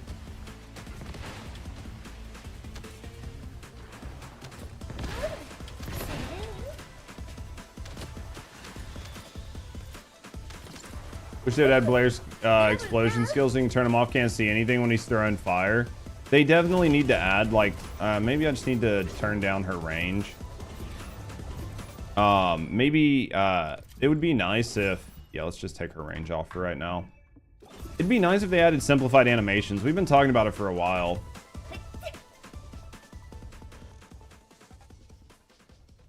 I mean, we'll just take her range fucking off. I mean, it doesn't really matter. Right? If I need to, I'll put amp control or something smaller on, but I mean, literally, it shouldn't matter.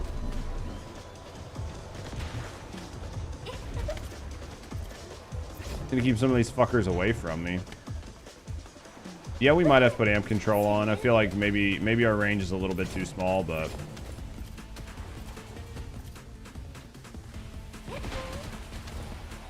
maybe our range is a little too small, but you almost dashboard out when you see Blair in a party. Really? Just because of just how obstructive it is? I get that. You farm here too much? Does this just come up good on rotations or something?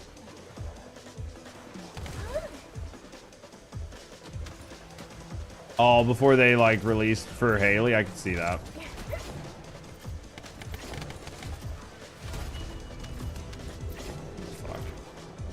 Basically doesn't matter.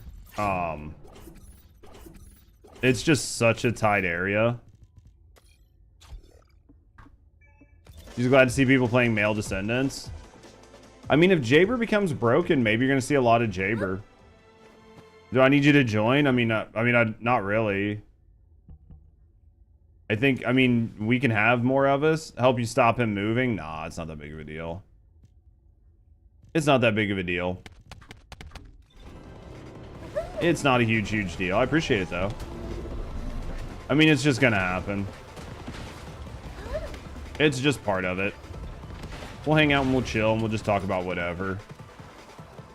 I should put up goddamn... If I could put up the Black Ops shit on... Or not Black Ops. If I could put up the Borderlands shit on another screen and watch it while talking to you guys, I would. This was a good level farming place in the Bunny Cave. All like back in the day. I could see that. I mean, now there's no reason for it, right? Obviously, but... I forgot you can jump. Completely forgot you could just jump this. Makes my life so much easier. And we accidentally...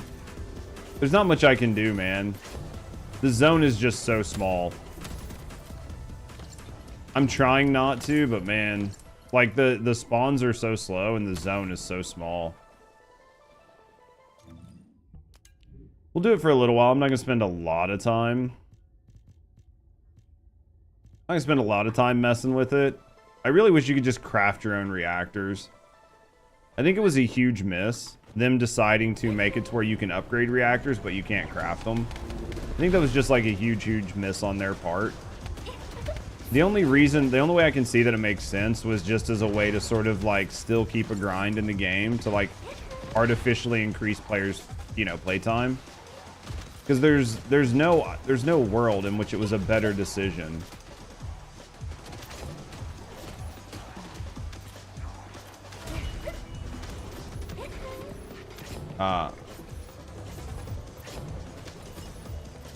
For big fights like 4-party, 2-piece hunter, plague, energy collector, MP collectors, okay.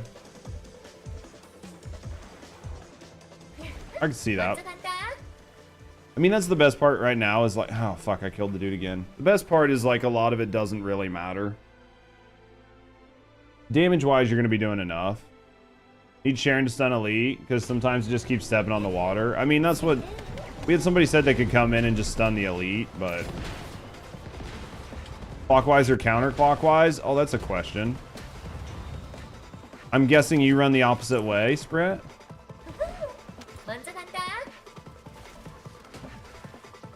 I'm guessing you run the opposite way. Not much of a difference. I don't know. I think it depends on me, like, which map I'm doing. I think it depends on which map I'm doing. Sometimes I do it one way, sometimes I do it the other. I just typically find that whatever way I'm doing it, I continue to do it.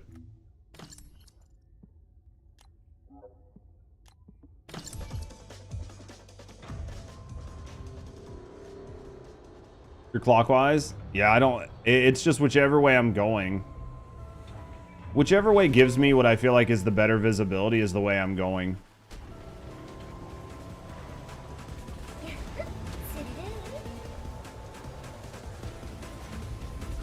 These guys are definitely just going to keep walking over it.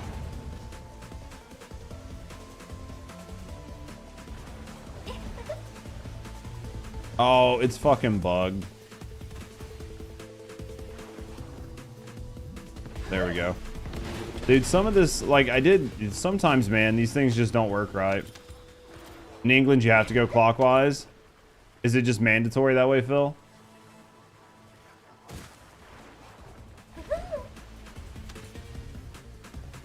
The skills are not practical.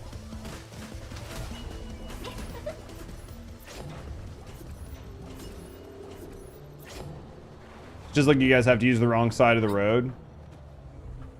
Not hitting hard enough. I don't have Jaber. Just see people playing with him. Jaber just needs a rework. He's just not... Unfortunately, it's just not good right now. Hopefully we get it here soon. Hopefully he's a lot better here in a couple weeks. Hopefully, right? Alright, let's cook. Yeah, I'm not going to spend a lot of time on this because, like I said, the reactor isn't that big of a deal for me. To, like, justify sitting here for 5 hours to get a reactor just for a screenshot. How long before the demo? It's soon. It's, like, really soon, right? Are you guys ready for the demo?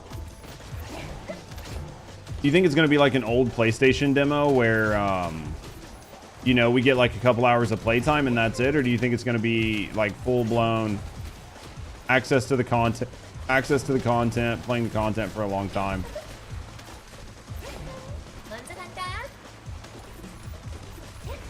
Just using Kingsguard to stun him with like a Kingsguard with like no damage on it. One way to do it. Australian counterclockwise? Yeah. Makes sense. I mean, I'm excited for the demo. I'm just curious. He still died. I'm just curious. I'm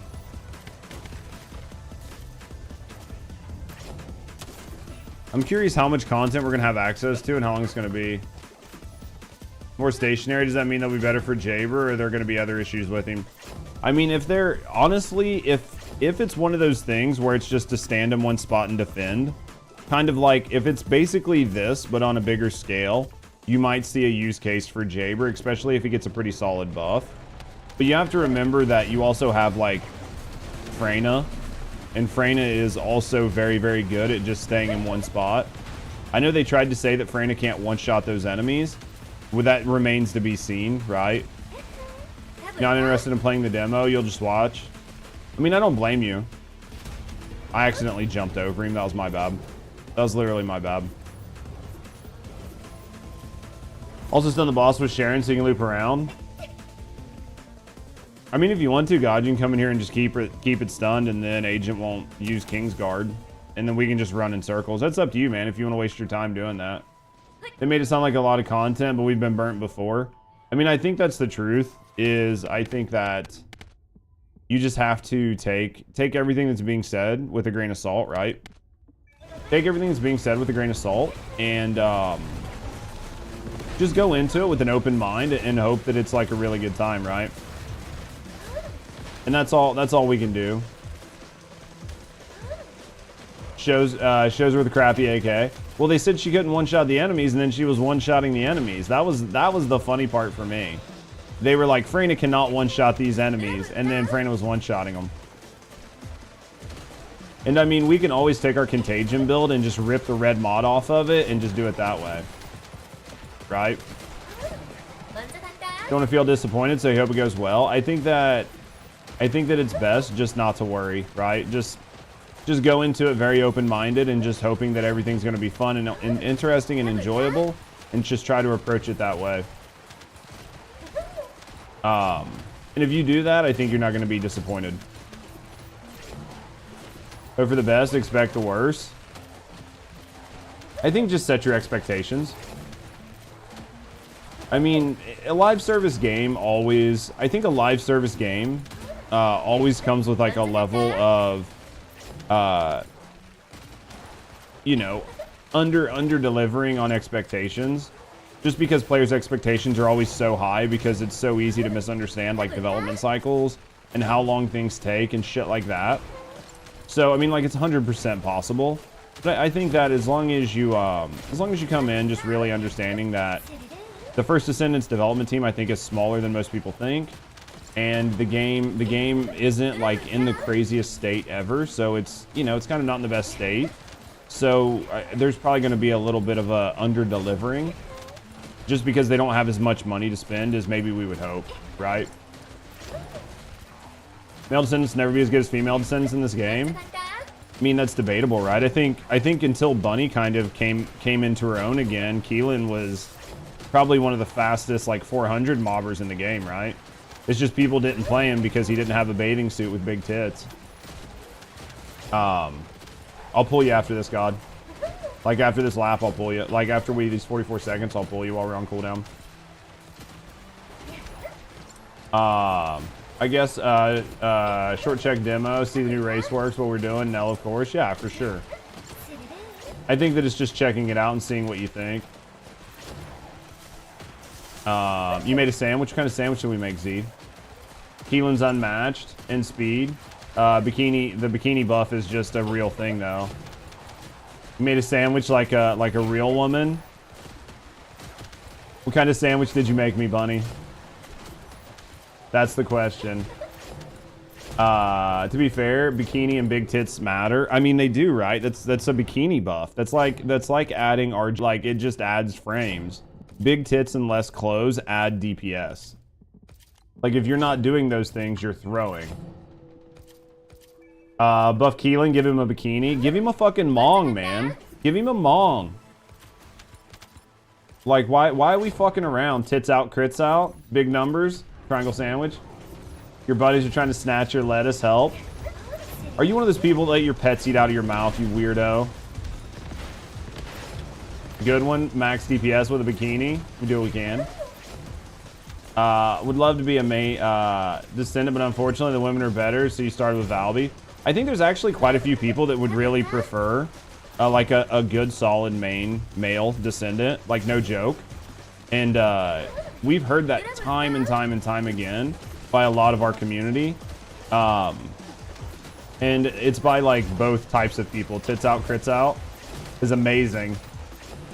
We've heard it by a lot of people in our community, though, like men and women, that have both been like, I would just really like a male character. So I don't think it's people like pushing back on anyone, like, whatever. I just think that I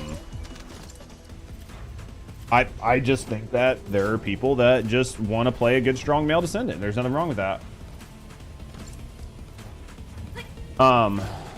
You just need to give me a male descendant that's kind of a badass. Another community Discord, people were talking about the skins being less and less. Someone said lore-wise it makes sense due to the lore kept going, resources being scarce. Hence why the more skin on the skins. That's an interesting way to look at it, right? That is an interesting way to look at it. You could also make an argument that less clothes cause a distraction. And as there's more distractions, it's easier to take out the enemies, right? You just want a choice of male or female, right, Phil? And just not feel like the only decisions that you have are female descendants.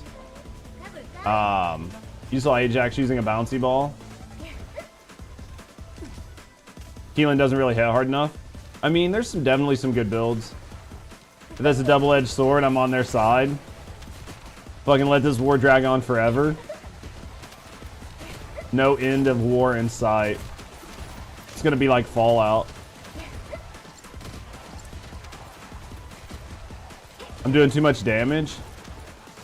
Oh, you're talking about God? Yeah, he might have had to cuck his damage some.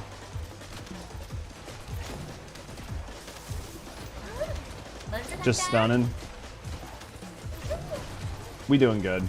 Ajax hitting 2 times higher when he's jumping alone skill.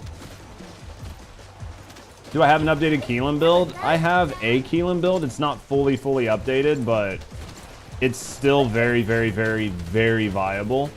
You can use the build that I have right now, Mystical, and it will set you up to where when I do put out my updated Keelan guide, you might only have to change like 1 mod.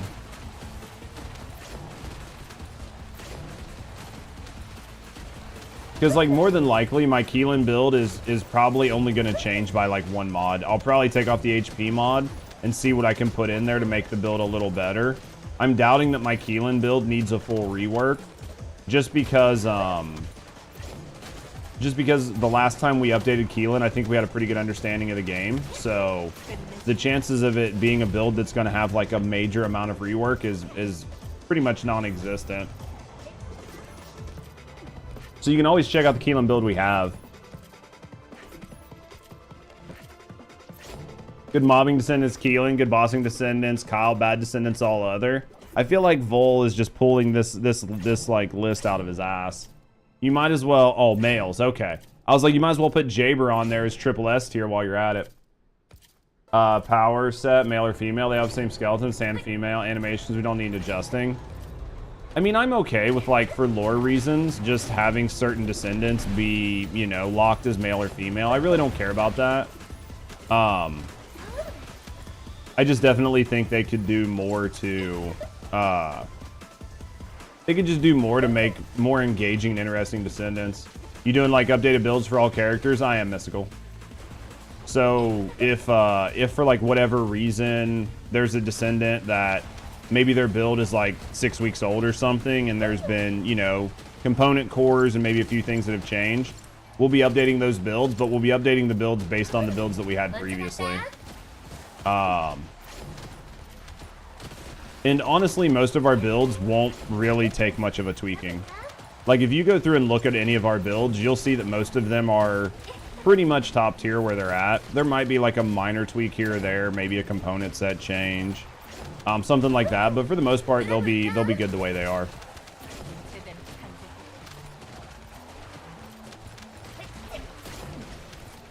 I'm just curious as to, because the way the First Descendant works, there's like sort of this thing where people want to see these builds updated like every 3 weeks, and there's not really a reason to update a lot of these builds very often, but because of the way the First Descendant has sort of like trickled out content, where they've just been adding these like micro changes.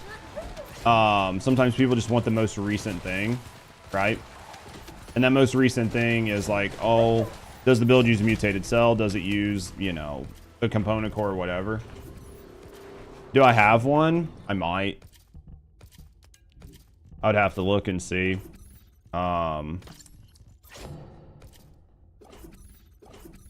Critical hit.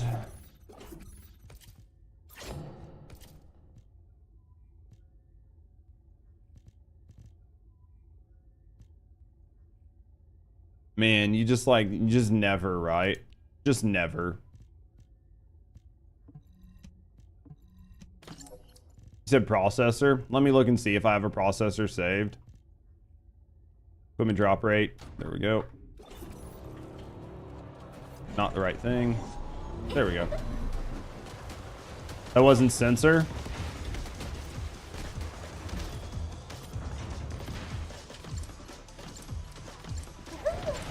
The one sensor? Oh, dude, the one sensor is fucking me right now.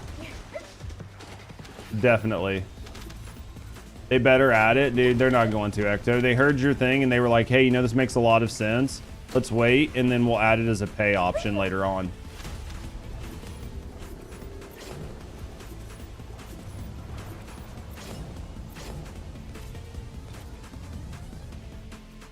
He'll do less damage. Oh, just gonna go get a different, like, gonna go get a different reactor and then come back. Yeah, because I mean, like, a level 1 reactor is gonna make you do essentially no damage. Right? Because your skill power is predicated, the damage you do is predicated on that skill power number here. So if you take that number and move it down to like 100, you're gonna do effectively nothing. Right?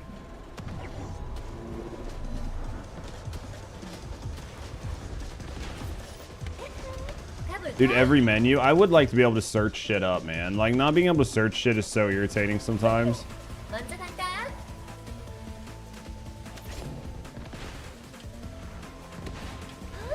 Maybe when they open the API. I think they're afraid to open the API. Honestly. I think they're afraid to open the API up. Because if you open the API up, that allows people who are very smart to do things. Not nefarious, but it allows people to do things, and not only does it allow them to do things, it allows them to like make calls and change things that are very, very reasonable to change. But I think that the First Descendants team doesn't always really do a good job of looking at unforeseen consequences when it comes to their decisions. And because of that, they wouldn't be able to, I'm assuming right now, based on everything we've seen in the past, what would end up happening is they wouldn't be able to think through all of the like consequences that could happen with allowing it. Aren't really a good thing. Well, the micro changes wouldn't matter because with API calls, you're not going to be able to alter the game, but you could do things like create presets, modify presets, allow you to swap gear in the middle of a mission or in the middle of a match. Like, there's so many things you could do with some of these API calls, and I don't think their team would fully think through all of the repercussions and all of the synergies that people could do. And a lot of those items, they monetize. And it would directly affect their monetization in a way that would cause them to make less money. Right? So, like, if they did a thing where it was like Dim for Destiny, where you could create as many preset slots as you want, because all the preset slots are kept on the app, then why would you need to buy presets in the game? You would never need to buy presets in the game. Because you would just use the presets. You would just use the presets on the app, and you could save as many different builds as you want. And then you would just make API calls to just change your gear when you're in places that you could change your gear. And there are other things that you could do, like being able to craft and continue to craft mats, right? Like, the game does this thing where it kind of wants you to pay to speed up your mat crafting. Well, people are more inclined to do that because it's very easy to forget to log in, or it is a hassle to just go to your PC when you get home and make sure you're at like your 7.5 hours to craft or do whatever. But if you had an app on your phone that just gave you a fucking notification telling you that your catalyst was done, and then you clicked in it and it just started recrafting a cat, then there's a chance people are going to be less inclined to pay, right? Like, to pay to increase their cat crafting speed. Because you could wake up in the middle of the night to go to the bathroom and grab your phone and just start another cat. Look how long Bungie took. Yeah, when Dim did it. Yeah, did it for you forever. Exactly. That's what I mean. So, like, you could make micro changes, and it's not going to be anything that is going to off balance or destroy the game. Because I don't think that you can do that with the API calls, because you can't do things that the game doesn't already allow. But having access to make those calls to the server could make it to where it's easier for people to have that convenience. And that convenience is what you sort of pay for in a free-to-play game. Free-to-play games are a lot of times pay for convenience, right? Being able to increase your storage spot, like your storage spaces, so you don't have to grind as often, or being able to increase your inventory spaces so you don't have to stop to break things down as often. Like, those are conveniences. The app can already alert you, but it can't do anything else, right? And that's the difference to where you could have their current app that tells you when it's done, but then you still have to go to your PC. If you could do the exact same thing, but then make an API call just to recraft, that would be a lot better. That's kind of what we'd like to see.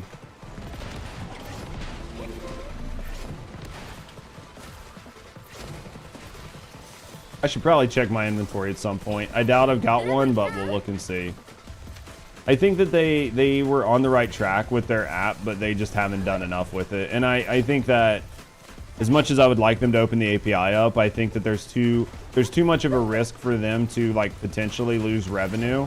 And because of that, they're not going to really open their API up. I'm assuming you can see some of these API calls and like what some of the API calls are based on the app, if you know how to like read it and reverse engineer it, but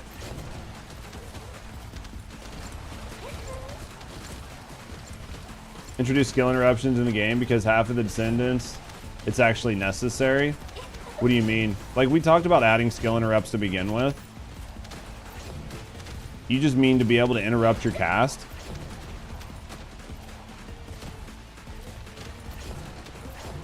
Just like roll out of while you're casting?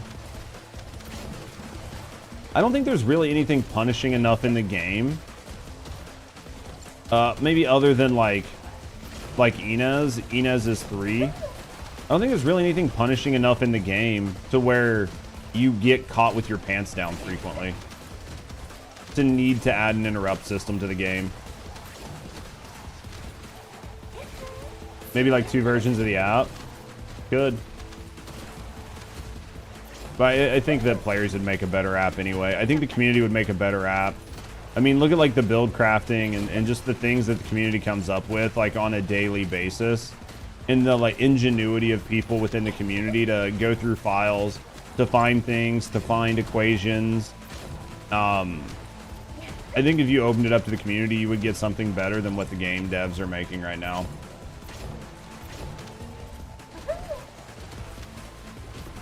Somebody build a look at character stats, because you can already do that right with the app, so then they just use those same calls to make it happen. Just send a GG, yeah. Haley's stuck and vulnerable to attack when she's using her sniper. I mean, she definitely is. She's one of the few people that I could see it making sense for, but there's also very little content in the game where she's going to get punished for doing that, right? Unfortunately, like, you could go through the effort of adding the interrupts, and I'm not saying it's a bad idea, but like, instead of using those skills on Haley, you can just use ATAMs, and then you don't have to worry about it, right? Oh, that was before the app. You can pay for everything. Hope PC games never become available for mobile. I mean, some of them will, right? Some of them will. Let me see if I got anything. See if I got anything.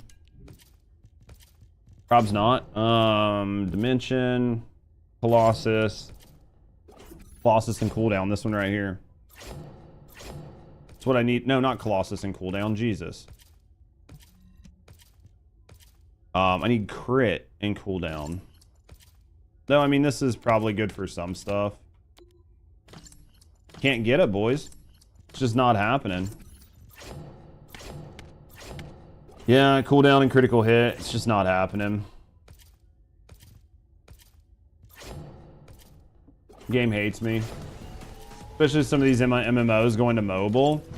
Dude, that is such a... That's so fucking... Imagine if you played an MMO, like you had invested like a year into it, 18 months into it.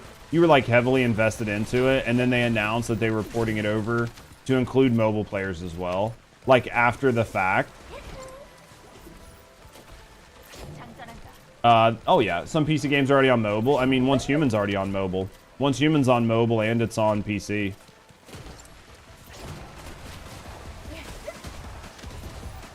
And then I'm sure there's like definitely MMOs and stuff where it could be a thing.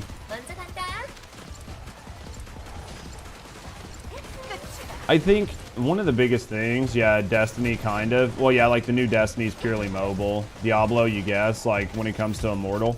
I think Immortal's on both, right? Yeah. Black Desert Online. It's true.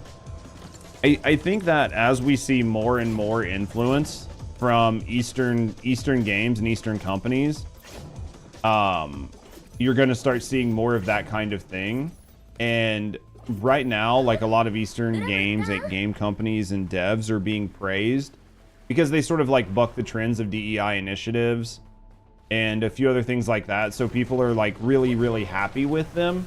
I think as they sort of like proliferate in the market longer and they slowly bring the monetization practices from the East to the West, I think you're going to start seeing a push against Eastern style games and Eastern style like game companies. And you're going to see a resurgence in Western games and Western game companies and shit like that, just as long as those Western game companies stop sort of like pushing agendas and narratives with their games. If they go back to making games, allowing fan service, and just trying to make good games and not push agendas, but they do it in a way that doesn't like do these really crazy monetization practices, but goes with more of an upfront cost again, and people just knowing that I can pay $10 a month or $20 a month and I know I'm going to get access to everything, I think you'll see a resurgence in people being happy to do that because they're tired of being nickel and dime. You guys could tell me I'm wrong and that's 100% okay, but I really think that that could happen. Like any skill where you're jumping a little bit and you want to activate your hook, I get that. Western game devs will have to regenerate. Oh, they will, but I think that it's going to be a double-edged sword. I don't want to say double-edged sword. I think it's going to be twofold. They're going to have to gain trust. But I think that they're gonna have to gain trust, but there's also going to be a level of just people being tired of another system. So they're going to have to regain trust 100%, but I think they're not going to have to do it as much because I think at some point, if the sort of like mobile gacha monetization style practices from the East continue to come over and become more prevalent, you're going to see more pushback against them. Because like I said, eventually people are just going to get tired of being nickel and dime. Especially as games come out and then fail. Because that is the biggest issue, I think, is that games come out, people like get really invested in them, they spend a shitload of money, and then the game fails and they have nothing to show for it. And eventually people are going to be tired of like playing every new free-to-play game that comes out, spending a few hundred or a few $1,000s just to see the game die and all of their friends quit and then do it over and over again. You fully agree Western companies are already being pushed by indie devs that are doing exactly just that? 100%, Abe. Eastern studios can produce games half the cost and time as Westerns for AAAs. Oh yeah, they have like a serious advantage, Wordu. They have a serious advantage in just like the way the cost structure and shit works for them. So they can always make higher profits. So that's why I think it's not going to be something that's going to happen all at once, and I could be entirely off base.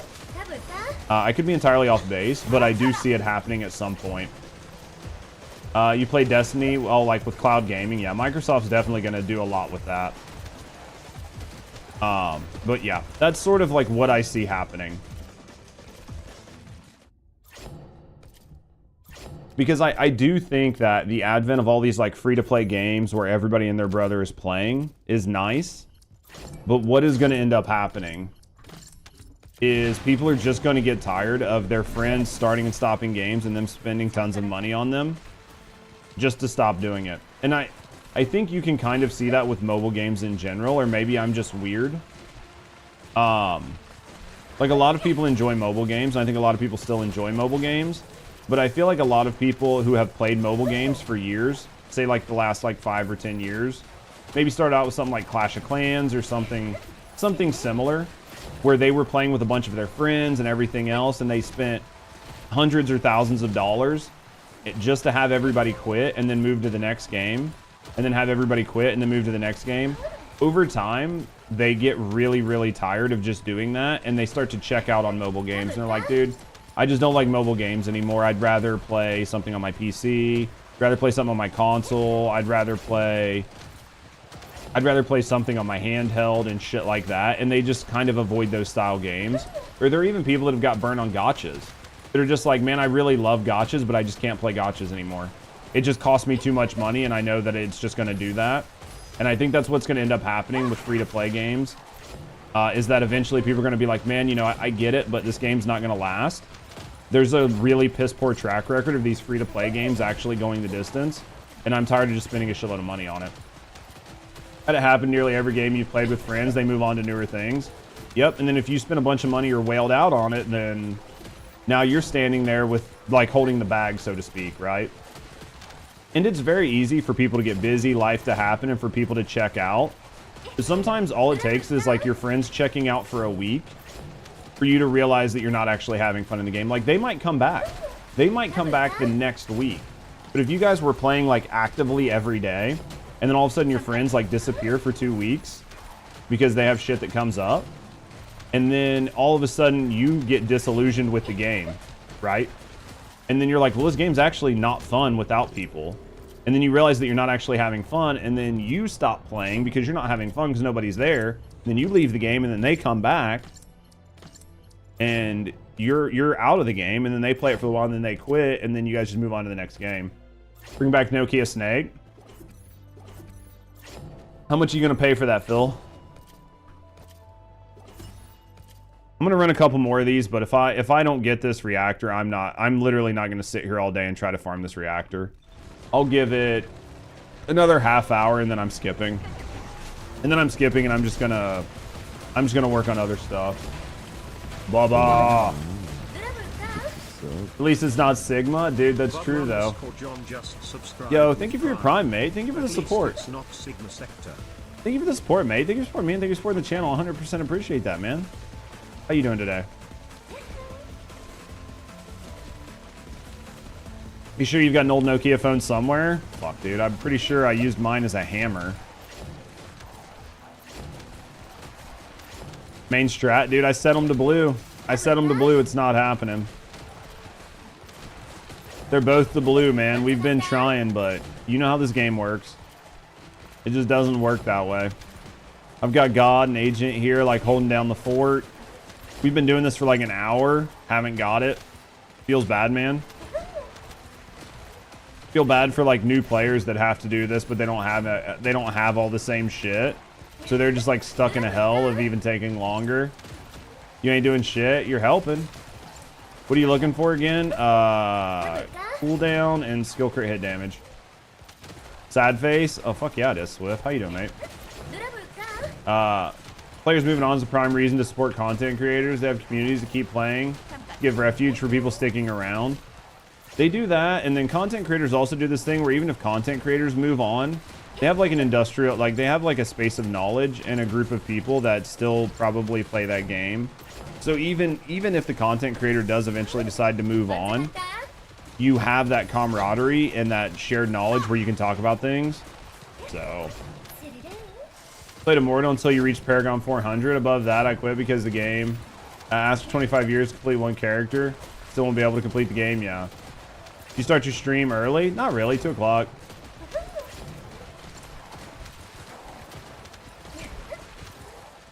Love mobile games, but I hate being in a top 10 alliance. Time to log every day. Can only attack certain days. I mean, that's what we had with Clash of Clans. You were regimented on who you could attack, when you could attack, what builds you could use. Like in mobile games, you had to do that all the time. Oh yeah, Friday starts a little bit late, yeah. Yeah, on Friday I normally start and I stream at night just to give people who might not be able to see me as much during the week time to hang out. Sorry for being late. Mike, you don't ever have to apologize to me, buddy. I'm here for when you guys show up. I started out, I was, you know, I was having a pretty rough day. So, what up, Ray? I was having a pretty rough day. It's getting better now.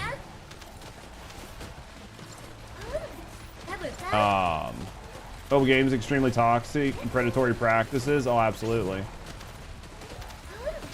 Nice match with you on Purge. First time you matched with me. Yeah, I appreciate that. Was it somebody's birthday? Did I miss it? Eating out with your family because it's your birthday. What are you doing for your birthday other than eating out? No rough day. You have them sometimes.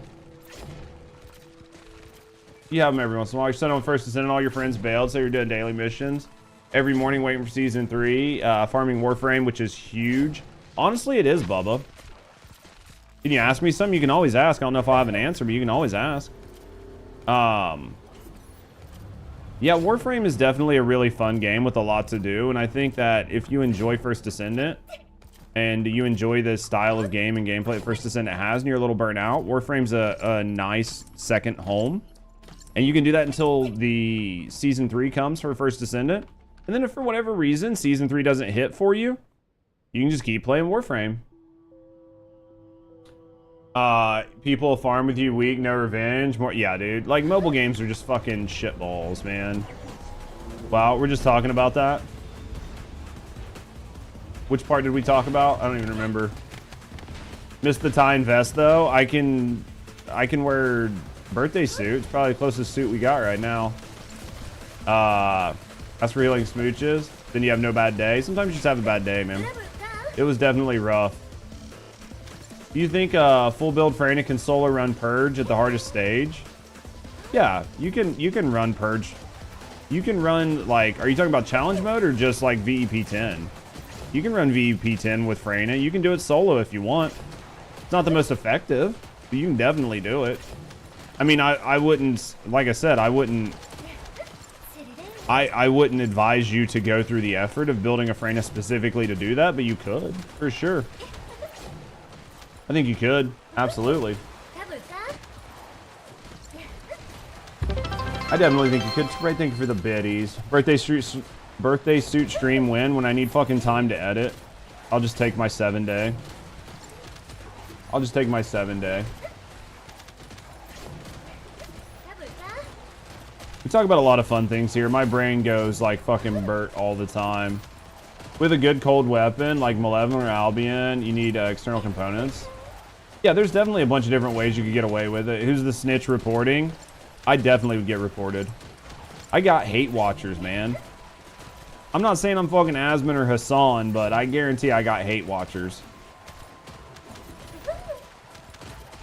She can run with ease. She'll do just fine. She'll do just fine, but like running Purge is a little bit of a different story. Stargazer waving at those hate watchers. They banned your best emote? Absolutely did. Who hates Judge? You'd be surprised, man. You'd be surprised. Drinking out of cups. Thank you, Ashton. Being a bitch. You would be surprised. You would be surprised. But yeah, Mike, when it comes to Freyna's, if you want to farm Purge, your best bet is to build Descendants that are good for Purge. Speaking as Challenge Purge leaderboard, number 4, Freyna's fine. Yeah, you can do it with Freyna. There are plenty of builds you can do with Freyna. You can take our builds and probably take them in there and maybe just take off the red mod on like the Contagion build and then just bring a gun just in case you need it. There's definitely opportunities. Right now, there's not really much content in the game that you can't do with a well-built Descendant, but in my view, if you're going to like farm Purge, I would build a Descendant that is, you know, like meta for it, but you can do whatever you want. What can easily solo all of Purge besides Serena? Valby can. I mean, we've got people in here that say they play her, that say that they're fine doing it with Freyna. Valby's good. VS is good to a certain point. Basically, any of the top tier Descendants, Inez can do it. You're just going to have to pay attention a little bit. I mean, if you built a Bunny right, you could probably do it with Bunny. I mean, there's just the current sandbox. If you actually have a very, very strong, well-built Descendant, the hardest content in the game isn't really that hard right now. Making her tanky, so you need to use that one. Kill the yellow bards, be harder for skill-only Descendants. There's a bunch of different ways you can do it. You might need some for Nell. Yeah, I can bring you in. Bring you in after this. I don't know how, I'm not going to be here for much longer because I'm not actually farming for Nell. I'm literally farming cold react, like I'm just farming reactors to try to get something for Viessa. Probably going to be doing it for about another 10 minutes. And then after that, I'm going to work on some more builds, but you're more than welcome to come in here for 10 minutes.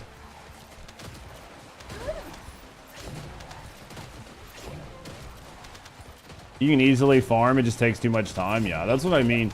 You can do it with a lot of Descendants, but you're better off just to do it with Serena. And if you're like curious because you're like, hey, I'm trying to get Serena and I'm trying to get the cores, right? for the gun so I can use Serena, then I kind of go back to what I said yesterday, which is just use Inez. Use Inez, you'll be able to get all the cores you need and everything else, and then you can build your guns for Serena. Need to finish the storyline so you can run with me. We need to get you through it at some point. Let me pull that in really quick.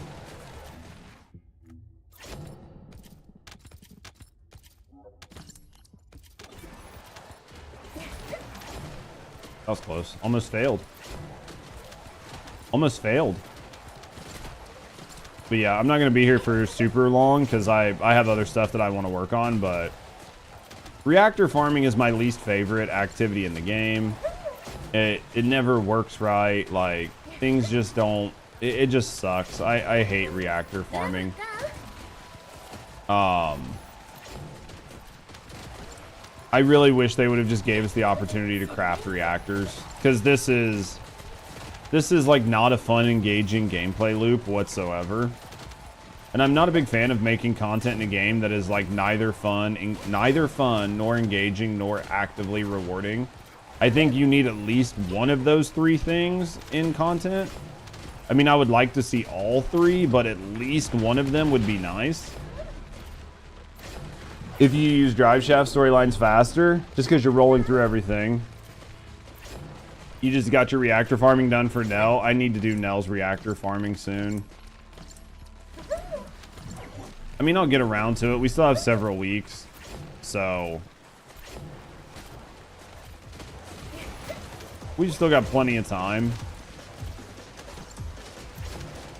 For reactors, should we be farming for Nell? Probably fusion, cooldown, and Dura. What does Nell use?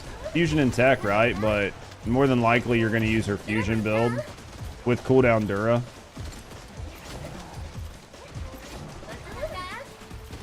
Just going to try to get to where you can spam her skills.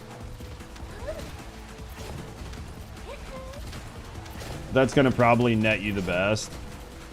I mean, you could probably make some use cases for some tech stuff, or you could be looking at maybe critical hit cooldown. If you decide you're going to build her into critical hit, you could go like blue beetle on her, and you could go critical hit damage, and you could go critical hit damage and cooldown, critical hit damage, Dura. There's like definitely a couple different ways you could do it.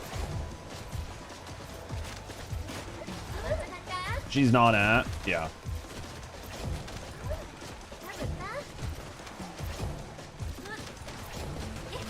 So alt Valby, I mean, like, it depends on what you're doing. The Purge stage 10 is a fire stage, so ideally you don't want to bring Blair to that because he's not gaining any bonuses. He's actually at a disadvantage because it's fire enemies and he's a fire descendant. But what up, Lestat? How'd you like the cookies? They're fucking awesome. This is probably the best week for her tech, the NA at the Echo Swamp. And also best for a fusion at Rockfall. Deceive distance externals. I've already got it set up to collect some. I just haven't messed with it. Heard you want to log in with no shirt? Didn't happen. Thank you, Psycho. Yeah, I mean, I've still got a couple days, right? I've still got a couple days, so I can get some reactor farming. I mean, maybe I'll farm reactors tonight. It just depends. With cooldown, crit damage, and singular. Can't trade. Yeah, we can't trade. That's unfortunate. I mean, I don't think I'm going to get any, so... more than likely, we won't get one. There's crit and singular, which I don't want. There's crit and Order of Truth. There's crit and tech, which I don't want. There's cooldown. That is crit and tech power boost, which I don't want. That's cooldown. Tech. That is not what I want. That's crit and Order of Truth, which doesn't matter. Well, there went most of them. So basically none of them. Judge, do I know where you can get those reactors? I have a YouTube short that tells you exactly where you can get those reactors. What is that, Striker? What in the shaballs was that? What in the shaballs was that? have a YouTube short that tells you really good permanent spawns to get the current reactors. You can always head over to YouTube and check that out. That was Mr. Krabs. Striker, thank you for the biddies, mate. I appreciate you. You can always check out my YouTube short. If you're asking for like, I was like, if yes, that one. I was like, if you're asking off of the top of my head, no. One of them was like a Valby run that was absolutely terrible, and the other one is like the bunny run, like the main bunny run.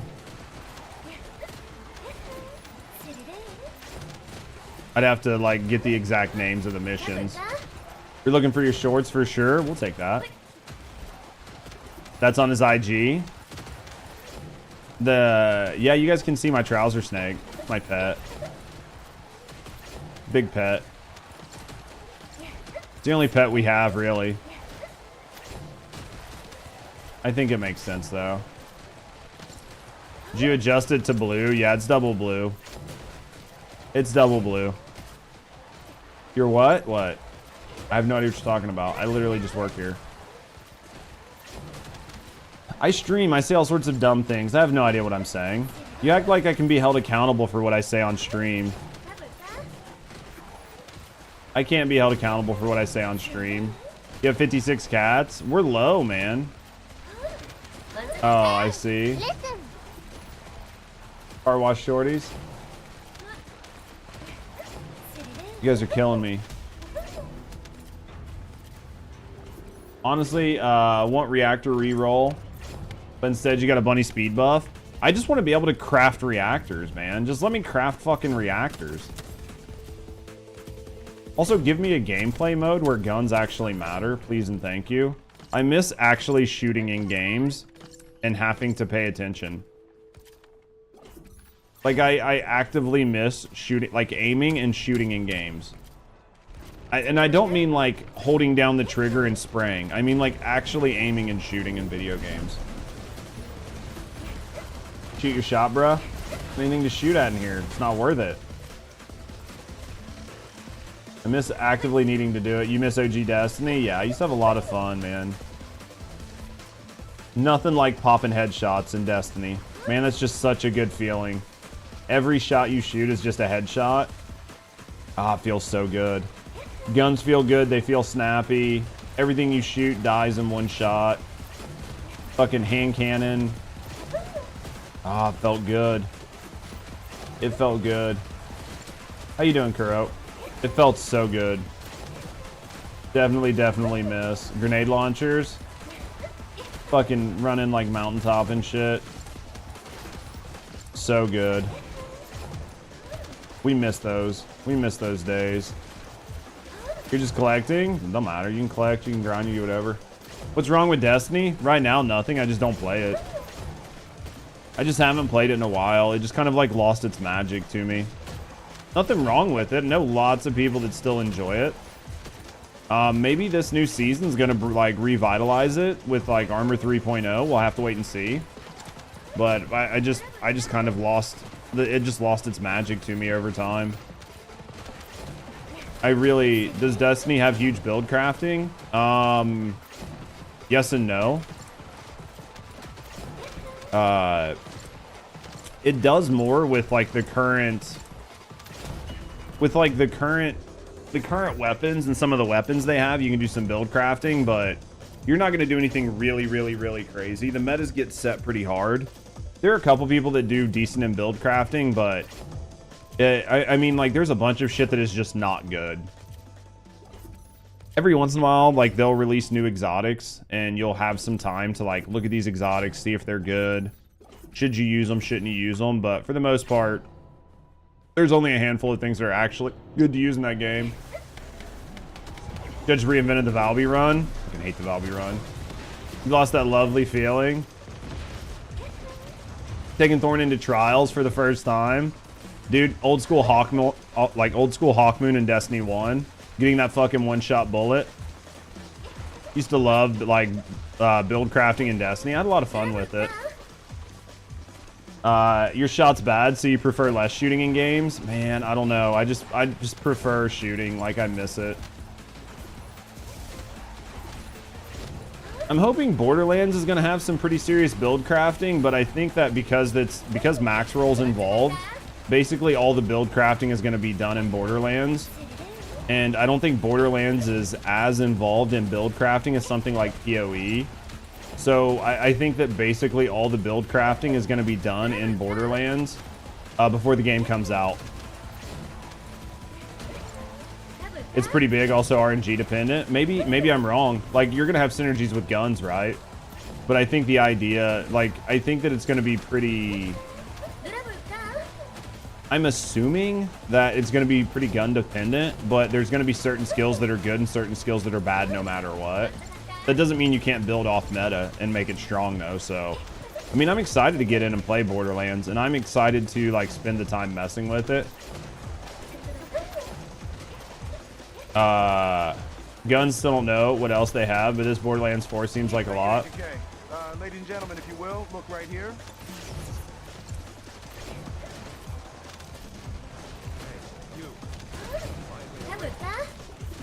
Dude, I fucking love that one. Striker. That is by far like one of my favorite Tangias. Such a good throwback. Dude, I'm excited for Borderlands 4. Like, I can't even explain how excited I am. You like how First Descendant mixes skills and guns? It does, but it doesn't. Like, First Descendant mixes skills and guns, but like none of like the accuracy matters. It's all like spray and pray. Like, there's sometimes where snipers matter, but I really like how Destiny kind of mixes it, but it should depend on the raid boss too. What skill weapons work best there? Oh, like for Borderland or just in general?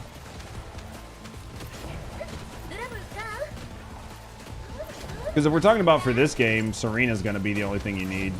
Unless, yeah, Borderlands, I think that, yeah.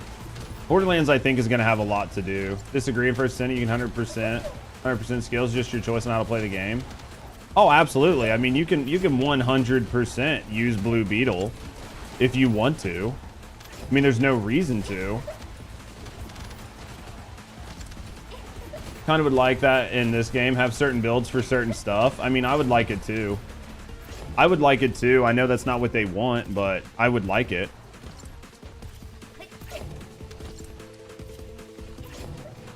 Striker, mate, I appreciate you. Thank you for, like, all the biddies, man. I appreciate you. Thank you for the support, brother. I'm gonna run... We'll run one more, like, 2-minute lap, and then I'm gonna see what I got, and then from there, I'm gonna go back and start working on another build. I'm not gonna sit here for 4 hours and try to get this reactor at all. I'm just not gonna do it. I'll just tell people what reactor to put on. I mean, if it ends up dropping for me, I'll be happy, but I'm not gonna farm this reactor that hard. It's just like kind of a waste. You guys can stop freaking out. What's up, Lore? I'm here now. Just kind of a waste because I'm not gonna probably play this build. Even though it's a really good build, I'm probably just not gonna play it. And if I do, and I'm using a reactor that's suboptimal, it's still gonna do a ton of damage. You have to annoy everyone today? Dude, we'll take that. Even with a suboptimal build, this build's gonna... Even like with a suboptimal reactor, this build's gonna cook. Having the more optimal reactor would be nice if you're doing like solo runs or you're trying to, you know, like push some sort of leaderboard or something. But outside of that, it's not gonna matter. If she gets a better mobbing kit, I mean, it might be. It might be, but...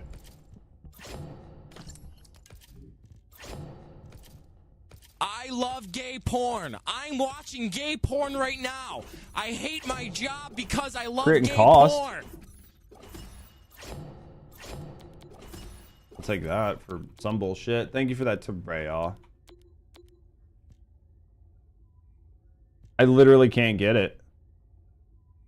Was this crit rate? No, we don't even want that. Yep, we didn't get it. So... We didn't get it. It was a good try, though, but... It was a good try. It was a good try. I guess I'll go work on another build for right now. We can always come back to it later, but... We gave her the good college attempt, though. Just couldn't get it. Could not get it. Gonna go take a shower. Yeah, I appreciate you. Yeah, I just wanted I wanted a cooldown and critical hit on singular is what I was trying for, but it just didn't happen. All right, guys, I'm gonna head back to Albion and we're gonna figure out what we're gonna work on next. We're gonna figure out what we're gonna work on next, chat. Who should we look at? Ow! I just kicked the ever-living fuck out of my chair. Who should we look at? She's the best college. You want me to look at Nell? You want me to look at Nell and come up with some ideas? Drinking out of cups. Being a bitch. And then go get her reactor? Enzo? Enzo's terrible. Who would do that? Thank you, Lord. We can look at some Nell stuff. I can look at some Nell stuff really quick. And then go farm a reactor for her. Fuck me, chat. Thank you, God. Especially with it being double drops. Maybe we go get Nell's reactor and then mess with some other stuff. Let me see. Let me see. We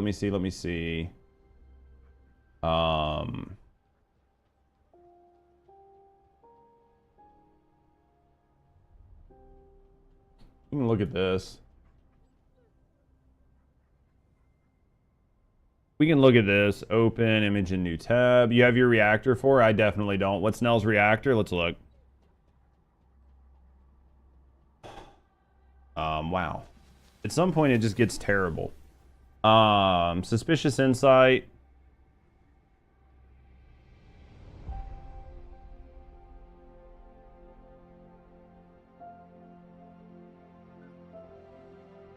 Nell's reactor is because we're missing info about the red mod. The best we're going to be able to do is guess. You think this is wrong? Use a sieve, inflicts a sieve scan on enemies. Attacking enemies infected with in sieve scan deals additional damage. Enemies under the reticule are guaranteed to be inflicted with the sieve scan.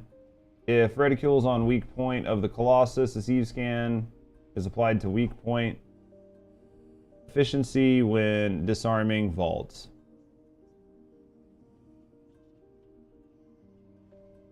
That's the passive, right?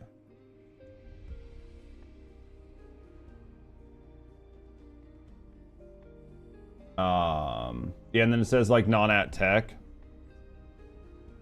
That's interesting, right? Breach, Ring of Fire. This was our scan, right? Our 1 was our scan. Our 2 was the suck. The 3 was damage. And then the 4 was the one that, like, gave everybody a buff, right? I don't know if there's more images to this or not.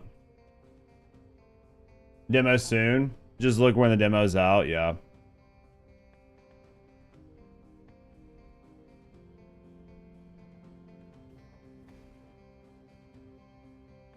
But based on that,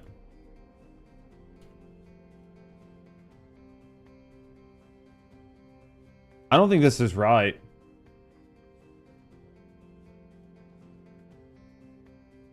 On this post?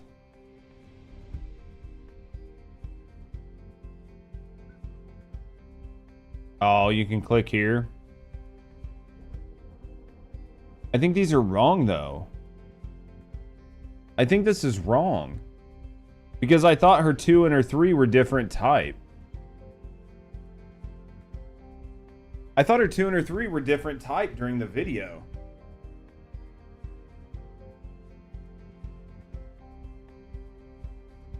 Am I wrong on that?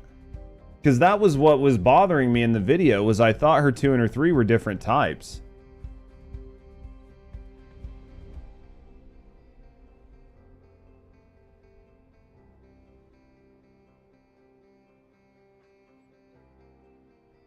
You don't know, just joking? No.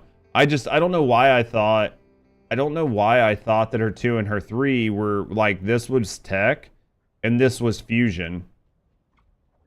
You don't recall what they said from what they showed?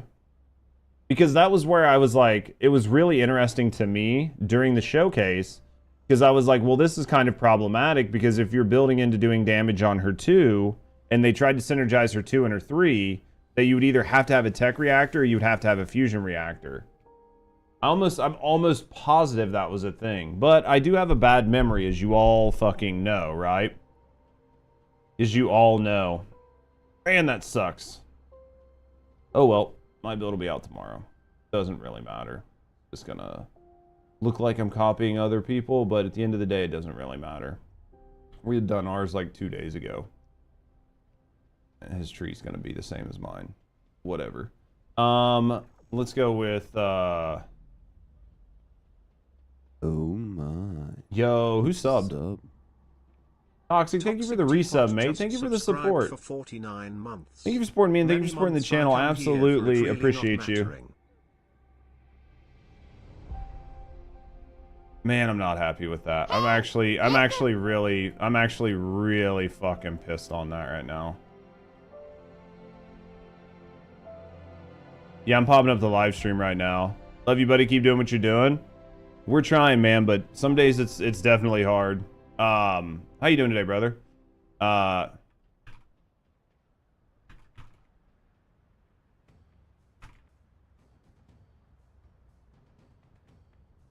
Man, that's...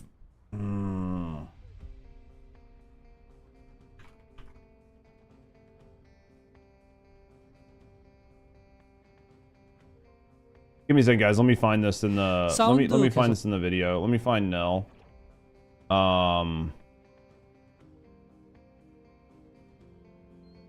Well, hello there. Yo, thanks for the follow.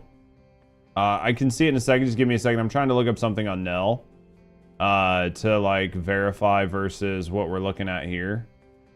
Where is Nell? Figure out where Nell is in this video. These are all skins. That's swords. Nell must have been earlier. Here's Nell. Here's Nell. Okay. Let's go through this. Let's put this here. Let's go like this. Okay, so here's this. Galactic Reversal Tech.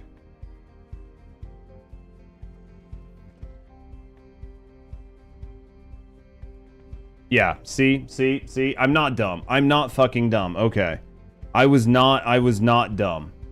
So on this slide right here, they have Galactic Reversal.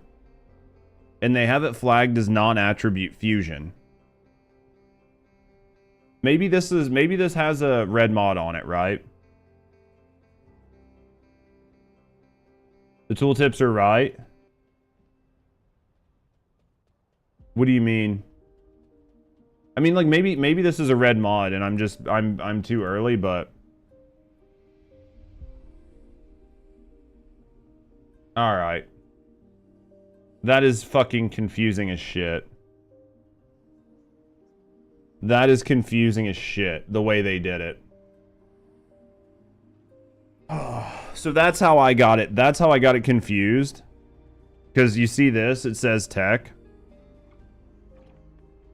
See how that says tech right there?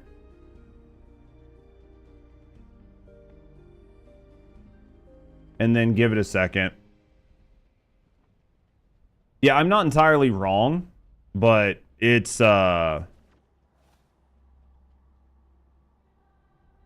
definitely going to be, because then here it's tech, here it's fusion. So like all of the big text you would have been reading showed it as tech, and it showed the prior skill as fusion. So it showed one fusion and one tech. But basically it looks like Synity and everybody's saying that both of them are fusion. And this is a marking skill, which doesn't do any damage. Right? It does, but it does like 500 skill power.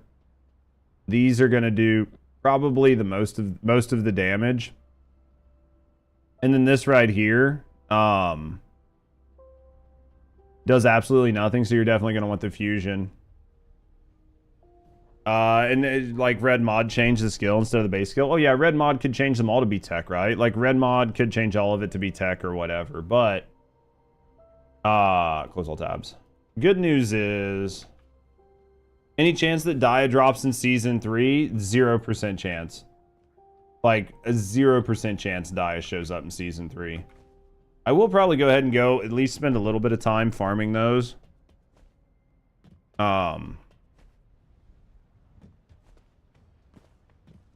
What first presentation? Wait. Oh yeah, then why should they change it? Yeah, they basically insisted that she's not going to be there. So, Well, hello there. Thanks for the follow.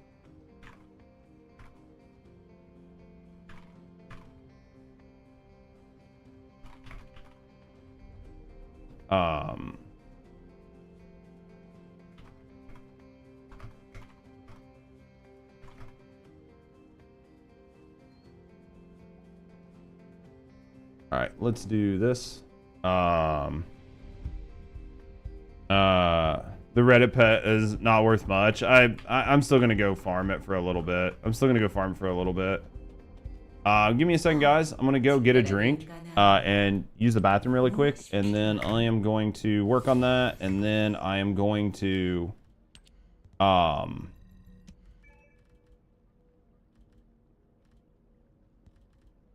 I'm gonna work on that, and then we're gonna work on another descendant. So give me a second, guys. I will be right back.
All right, boys.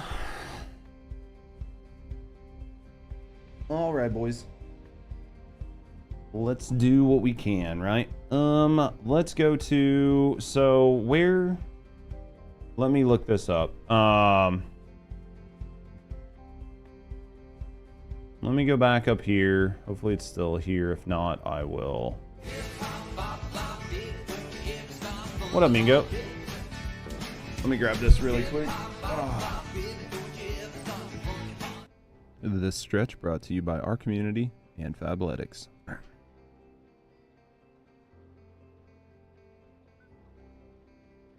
Let me unmute this so I can hear myself, right?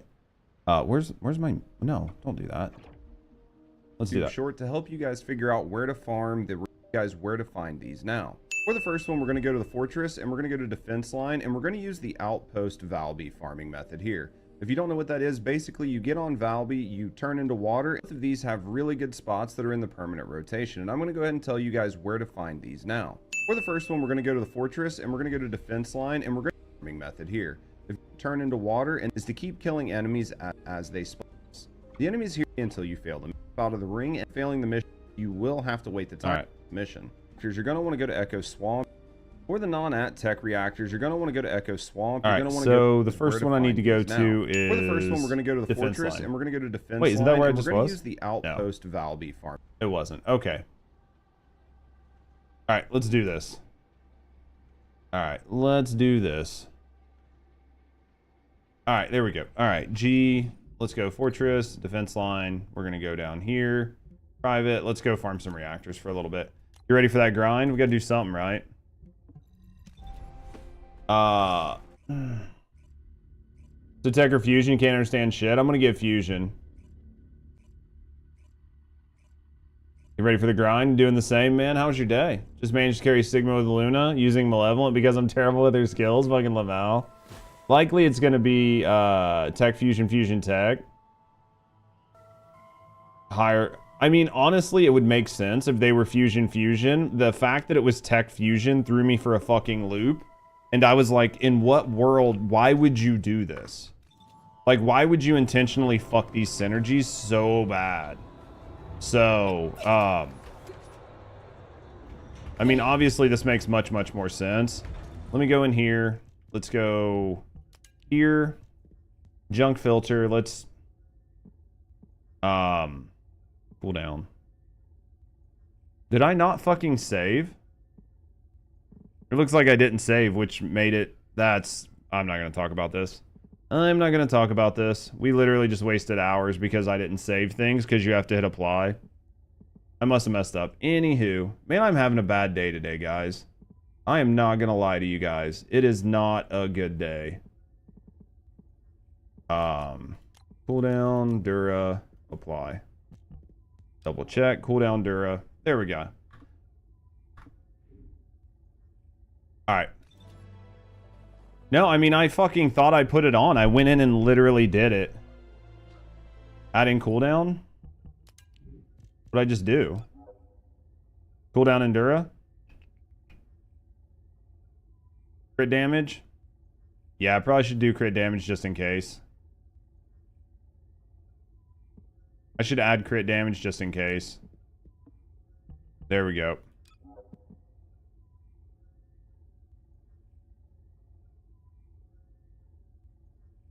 You'd prefer fusion tech, tech fusion?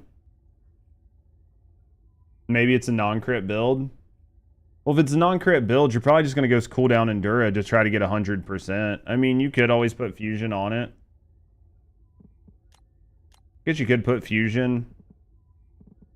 And the problem with doing too much of this is that, like, you start to get a bunch of junk. That right there will probably be okay.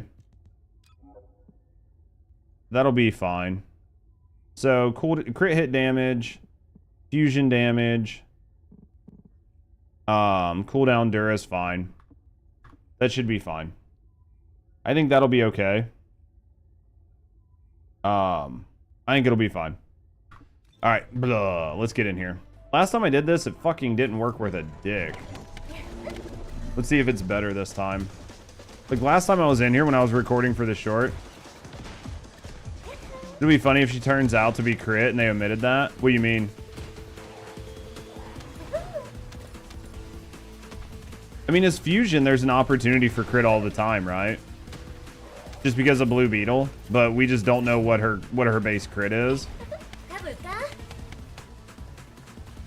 Because, like, with Nell also being crit like Valby, I'm hopeful, but, you know, Valby's crit because of the water, right? And like Blair's crit because of the fire, so she doesn't really have that going for her.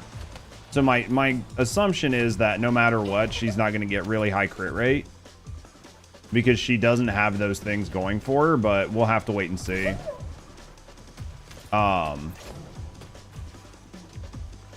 I mean, it doesn't hurt to have the crit. Like, it's not going to hurt to have the crit just in case, right?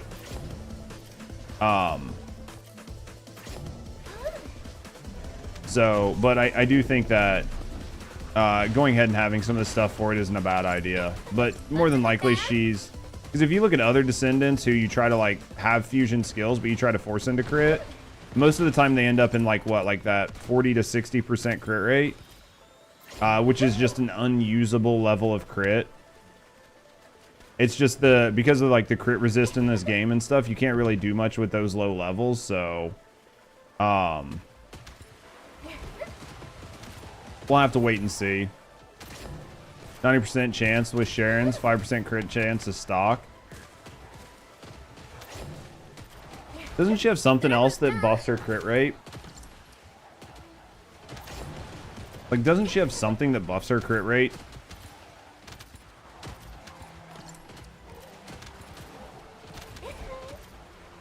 Because I thought she was more than just like a 5%. I'd have to double check, but I thought she was like ambush passive. Yeah.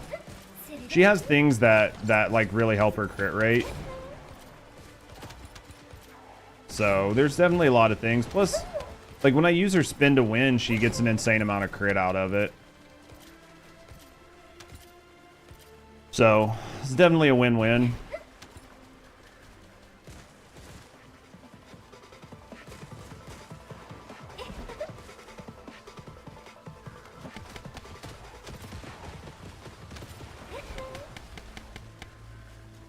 All right, let's keep going.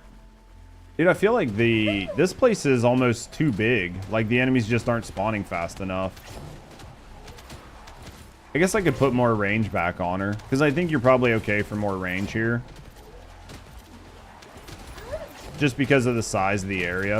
I think you could probably do more with range here. We'll put range on her here in a second. I definitely think you could use more range. Once this one like times out, we'll add range to her.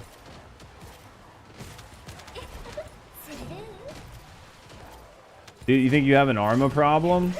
What's going on, mate? Is it just becoming an issue? It's too addictive? That sounds like a problem. Problem sounds like you don't have enough time in the day to play it. You get too obsessed with games? I mean, I can't say that I'm not the same way. I mean, I don't think you have an addiction problem. I think you just have a not enough time problem. Completely different. Glenn just realized I have to get another weapon that I already had because she needs different cores than Serena, so that's a grind. It is a little bit near. You can probably... It just depends on how much you're trying to min-max her out. You can probably make do with Serena's. Just depends on how bad it is. Literally just depends on how bad it is.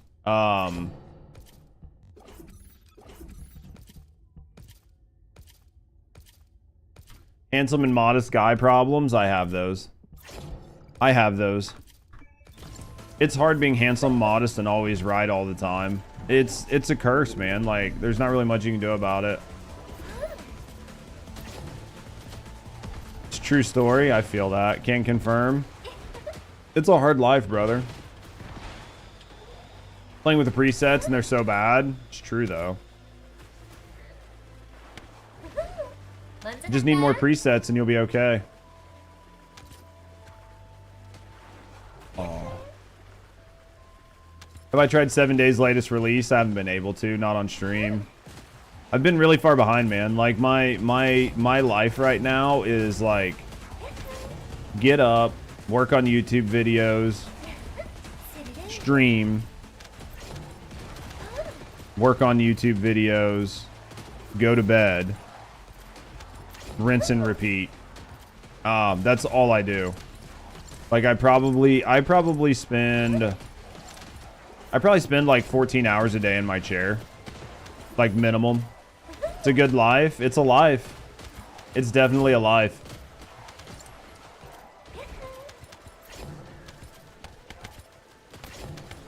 The desert zombies, they're hard. What did they change on them?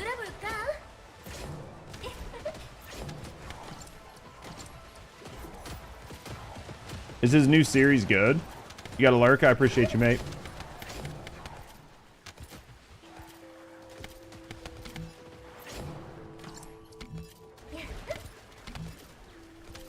There we go. There we go. We're good. Hopefully we're able to get these pretty quick. Hopefully we're able to get these pretty quick. Hopefully. You haven't been in a 7 days mood? Yeah. I mean, Glock's always making 7 days content. Like, I definitely enjoy Neebs when they make 7 days content, but they don't make it all the time, right? And I've really kind of not been enjoying Ark Survival Evolved content anymore, so... but which is good, because I haven't really been playing a lot of Ark. I actually just kind of fell out of watching survival games in general, for whatever reason. Maybe because I can't play them.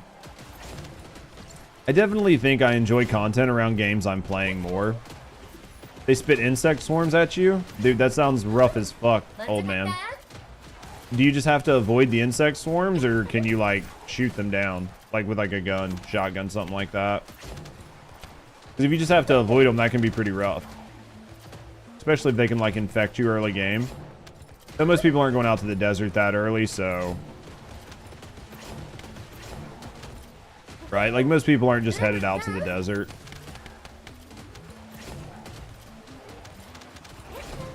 Let's go. We'll check after this and see. Let's see if we've gotten any luck whatsoever. This is crit duration up.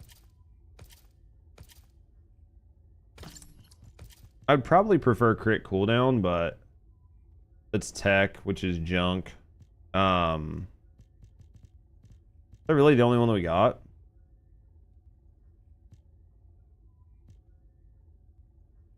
Colossus. Yeah, crit Dura, I guess, is better than nothing. This is crit damage tech, but obviously we're not going to use tech, so this is like the only one that we've got so far. Better than nothing.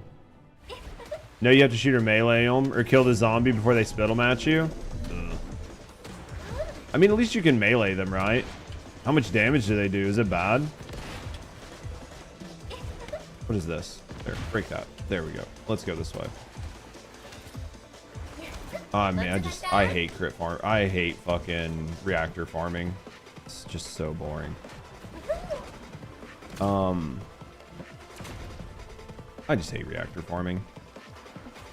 Alright, let's do this. Might just do this off stream.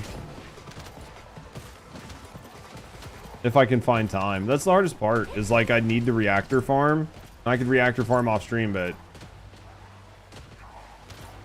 just gonna have to do it now. Damage isn't bad, but they slow you. That's rough. Dude, I hate being slowed in games. Definitely not a thing I enjoy. Definitely not a thing I enjoy.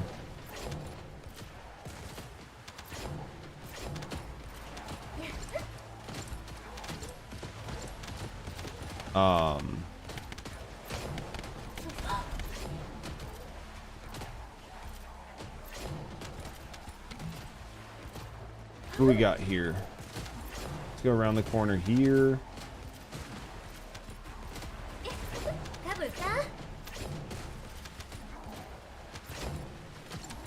And then let's go this way. Yeah, this is gonna be long. I think I'll do this for a couple more minutes and then I'll deal with it later. I'm gonna work on some builds or something.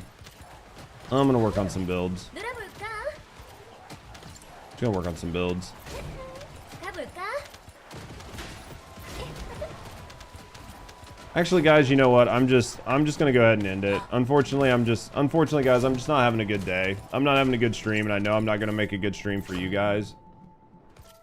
So, unfortunately, I think I am just gonna go ahead and end my stream early. We'll be live tomorrow, like normal. We'll be live at our normal time tomorrow. I'm gonna use today to work on some stuff. Unfortunately, I'm not having a good day, and I've got some shit I gotta work on, so I'm just gonna hop off of here. We'll be live tomorrow. We'll be live at our normal time tomorrow. We'll hit it really hard tomorrow. I'm sorry, guys. I hate to do this to you. I'll make it up to you guys. I'll stream Sunday or something. So thank you guys. Thank you guys for being here. Thank you guys for hanging out. Unfortunately, I'm gonna have to hop off here. I love you guys, and I will see you guys all tomorrow. Take care.